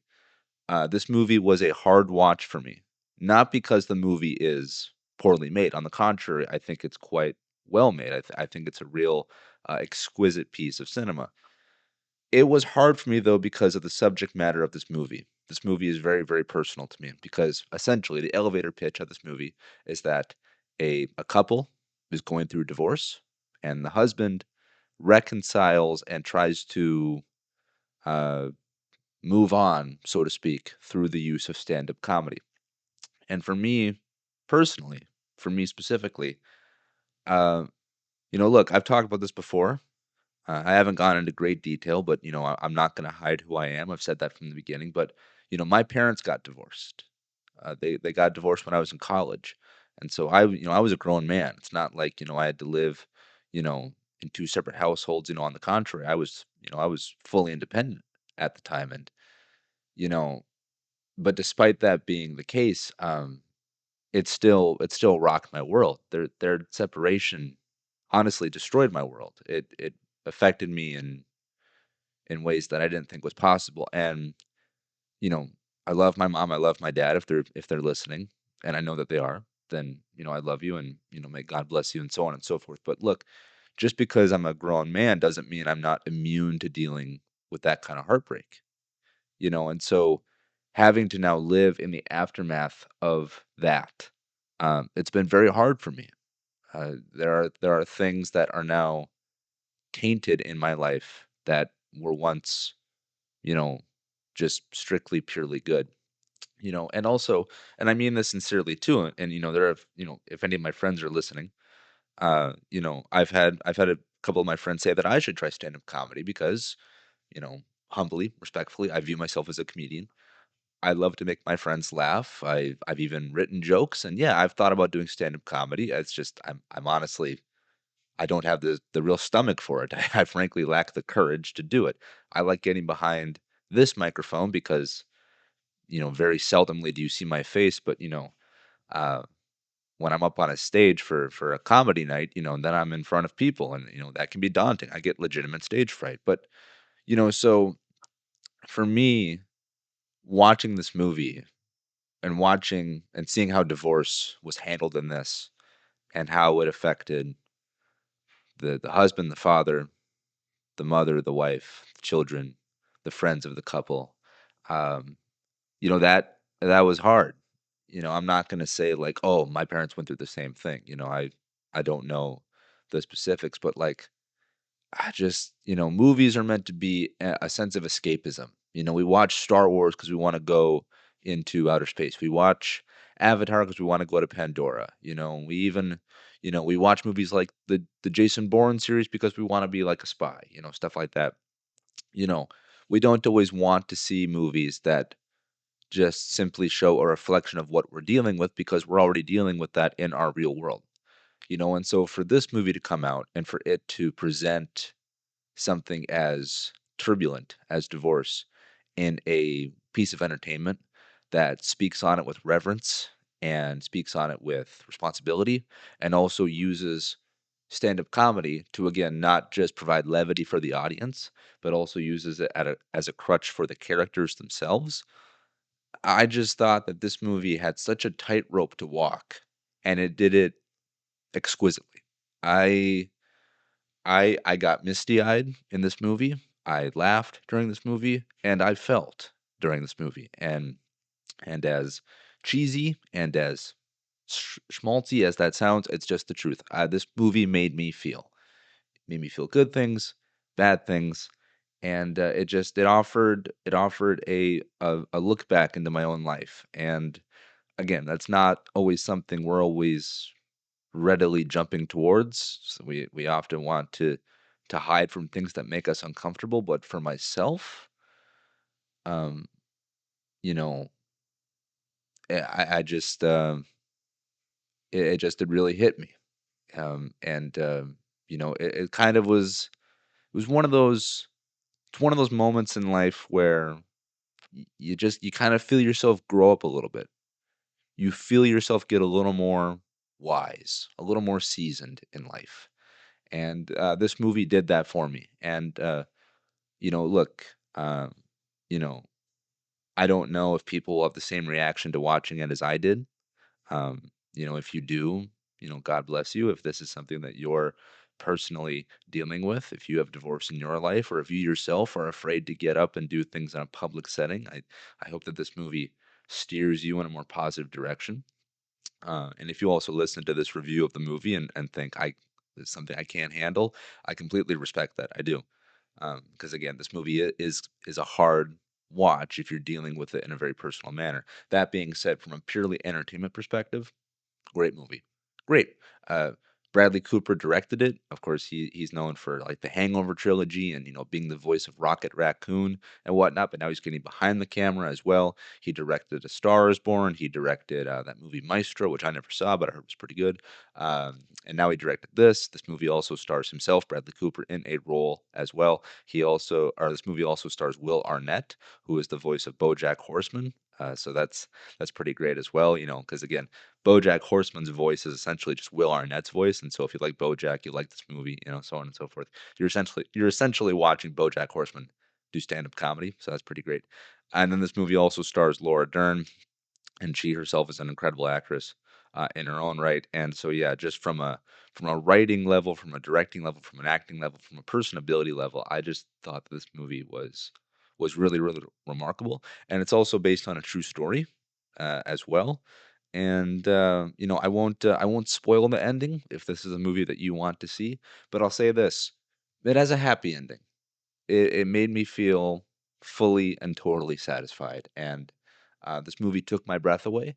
And it's one of the better movies that I've seen, in a while, and I think that it'll certainly remain near the top of my list uh, for my favorite films of 2026. It's early, I know. It's only January. We just got here, but I think this movie will confidently be somewhere in my top 10 list. Not saying it'll be top 5 or top 3, but I think it'll make my top 10. I really started the year off on a high note with this movie, and so yeah. Again, if my opinion on anything is worth anything that when you listen to this, then please consider checking out this movie. It really affected me, and I think if you're in the right headspace and if your heart is in the right place as well, I think you'll take a lot uh, away from this movie. And so yeah, I think it'll be worth your while to check it out. All right, kids, and now let's move on from movies that I have seen to movies that we will be seeing, because later this year, to mark the end of 2026, this December, Avengers Doomsday comes to theaters. And look, I'll be honest, if you've listened to the podcast before, you'll know my opinion on Doomsday right now. But as of right now, as of January, um, I'm not really looking forward to this movie. I acknowledge its existence, and I will certainly see it. In fact, I will probably see it more than once. But I feel kind of indifferent towards the release of this movie. Uh, until now, I'm not gonna say that I'm over the moon and that I'm ready to drink the green Kool-Aid, as it were, but there are teasers coming out for this movie, despite it being almost a full year away. We're getting bite-sized teasers, probably 30 seconds to a minute in length, showing off characters. We, of course, had one with Captain America. We had one with Thor. Now we have one featuring the Fantastic Four from Fantastic Four First Steps, which I think is an incredible film. This one also features the Wakandans, the people that revolve around the Black Panther character. But the one that really did it for me, so they've released four now total at the time of this recording. Despite there being a Captain America one and a Thor one, and now a Fantastic Four one featuring, again, characters from a movie I really liked, none of them really kind of got my motor revving, except for one, another one that they released. The fourth one in question being a X-Men centered teaser. And this isn't just any X-Men kids. This isn't a recast. This isn't a reboot. This features the original X-Men lineup from the classic 2000s era movies from the Fox studio. Prior to Disney buying Fox, Fox was its own independent studio, and they made X-Men movies, of course, featuring Hugh Jackman as Wolverine, Patrick Stewart as Charles Xavier, and Ian McKellen as Magneto. And this movie, Avengers Doomsday, is bringing back many of those characters, plus some more. Most notably, at least for this teaser, is Cyclops, played by, what's his name? James Marsden. Thank you. Yes, kids. This teaser showcased the return of the X-Men, featuring again Charles Xavier, Magneto, and now Cyclops. And look, kids, I gotta be honest. I like the X-Men movies. I like them a lot. I like more of them than I do dislike them. But like Wolverine is the poster child for those movies. Charles Xavier, Professor X, is one of the pillars. Magneto, one of the pillars. Even Mystique, played by a handful of actresses, including um, um, what's her name? Jennifer Lawrence. Like those are kind of the predominant characters that have persisted throughout many movies, many incarnations of these characters. But one in question, a character that has been left behind due to his just unfaithful adaptation, in my opinion, is Cyclops. And Cyclops, of course, is known for his his visor that acts as one, you know, um, one viewport for his eyes, and he of course shoots out these ocular blasts. Hence why he's called Cyclops and whatnot. If he unshields his eyes, if he takes off his sunglasses or his visor, he just shoots out this heat ray, to just blow stuff up. You know, and what's funny is that despite him having kind of a, let's be honest, kind of a basic, uh, you know, superpower, because again, Magneto can control magnetism, so he can manipulate metal. Charles Xavier can influence the minds of people. Wolverine has his healing factor as well as his claws. Then you have someone like Cyclops who can just shoot, heat rays out of his eyes. Like, okay, but, despite him having kind of a, cool-ish power and description, Cyclops is actually the leader of the X-Men in comic adaptations, in TV adaptations, in animated film adaptations. He's the leader. And again, as I said, Wolverine is considered the poster child of the X-Men. When you think of X-Men, you think of Wolverine, but he's not the leader of the team. Cyclops is the leader of the team.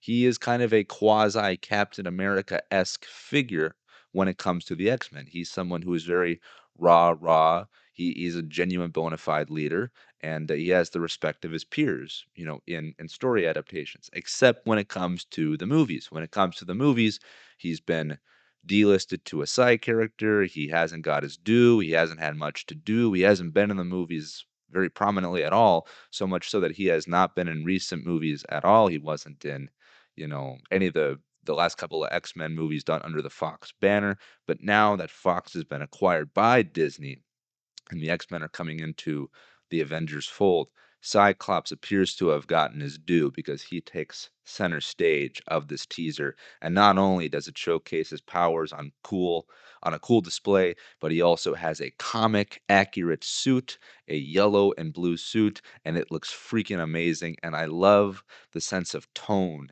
that's in this trailer. There's a sense of desperation in this X-Men teaser because not only do you see Cyclops kneeling and screaming in agony, just ripping off his visor and unleashing a full blast from his eyes. But in the background, you see what looks to be like a smoldering building, perhaps even the X Mansion where the X-Men live, and then even kind of behind that or inside of the destruction, inside of the cloud of ash and smoke, you see what looks like a giant sentinel boot, which are these giant robots that are like the size of buildings at times, and they are designed to kill mutants, to kill the X-Men. And it looks like that some Sentinels have invaded the X Mansion, perhaps, and that Cyclops and his team were trying to fight them off, but they just couldn't handle it. And perhaps Cyclops is screaming in agony because he watched his teammates and friends die. I don't know, but the fact that not only are the X-Men returning, with the fact that they are bringing back original actors to play their original roles, and the fact that it appears that Cyclops is gonna finally get his due as a prominent figure in the X-Men is freaking nuts. Like, I've I'm all in on this stuff. I love DC, I love Marvel, Avengers, Justice League, you name it, but as I said, like, the Fantastic Four, it kinda took me a little bit to get, hype it up for them. Same with some of the X-Men too. If Wolverine isn't front and center, I'm kind of like, I don't know. But now Marvel is saying, hold my beer, because we're gonna do right by Cyclops and whatnot. And it's like, okay, it's like if you're gonna put your chips in on getting this character front and center that has been kind of maligned in the past, like I'm all here for it. And this trailer, this teaser, is the first one that has really excited me. That's made me sit up and go, oh, there's an Avengers movie coming out. Oh, it features returning characters. Oh, it features the X-Men. Oh, it looks cool. And like, yeah, like I'm excited for this movie. I'm not over the moon. In fact, I'm more excited for Supergirl, Odyssey, Project Hail Mary, whole bunch of other movies, but this teaser, this X-Men centered teaser raised my excitement for this movie, and I think that's the best thing that any kind of promotional material can do for a movie. So, yeah, kids, the X-Men will return in Avengers Doomsday, and Avengers Doomsday releases in theaters this December. And finally, kids, speaking of the X-Men, after that X-Men teaser came out for Avengers Doomsday, I decided to rewatch what some consider to be the best X-Men movie released under the Fox banner, that being 2014's X-Men Days of Future Past. And look, as I said, this movie is considered to be the best, if not one of the best, of the X-Men collection of movies, and for good reason. This movie has incredible action, incredible acting, a great sense of direction, and is also, again, a period piece, at least at times, because it deals with time travel, and so it's right up my alley. This movie uh, has quite the intricate web to spin, and it does it in a very concise way that does not bog you down. You do not get lost by it, and this thing freaking moves. It moves so fast, and you're just locked in from the very moment that at one point I had to pause my television to get up and, I don't know, go to the bathroom or refresh my drink or something. And I realized that I was almost an hour into the movie when it felt like 15 minutes had gone by. I was so locked in. And this movie this movie has the sauce. Again, it's it it's centered around one of the great things about X-Men movies are that they take real world events, real world history, and they frame it in the sense of the mutant, you know, part of humanity. They use pieces of history to provide context for the mutant storyline that they're telling. For example, in X-Men Days of Future Past, this movie takes place during the Vietnam War. Well, Charles Xavier is heartbroken, he's crestfallen, he's destroyed as a person, because a lot of the X-Men, a lot of his students that he had at his school were drafted into the Vietnam War, and so Charles Xavier, the man who, fostered mutants, who built a home for them, who said, "You don't need to be afraid of persecution or of your powers. You can come live here, and we'll give you everything you can possibly want. We'll give you a roof over your head, meals, friendship, family, training, education." To have Charles Xavier, a beacon of hope for the mutant kind, be broken by the Vietnam War, crazy, crazy as well. Also, this movie also deals with Magneto being captured and placed into a supermax prison underneath the Pentagon, where he cannot interact with metal. The reason why is because he was, framed, so to speak, or he was, found guilty of the JFK assassination, which again is something I completely forgot as well. So when Wolverine is like, "Where's Magneto?" And so is like, he's in a prison beneath the Pentagon. They're like, Wolverine's like, what could he possibly have done to land himself in such a crazy prison? And they're like, he assassinated the president. He killed JFK. And Wolverine is like, what? What are you talking about? And the other guy goes, like, how else do you explain a magic bullet? A bullet that can curve. And it's like, oh my gosh, it's genius. It's like, of course, the implication is that Magneto curved the bullet, the magic bullet. He made it go everywhere because he's able to manipulate metal and whatnot.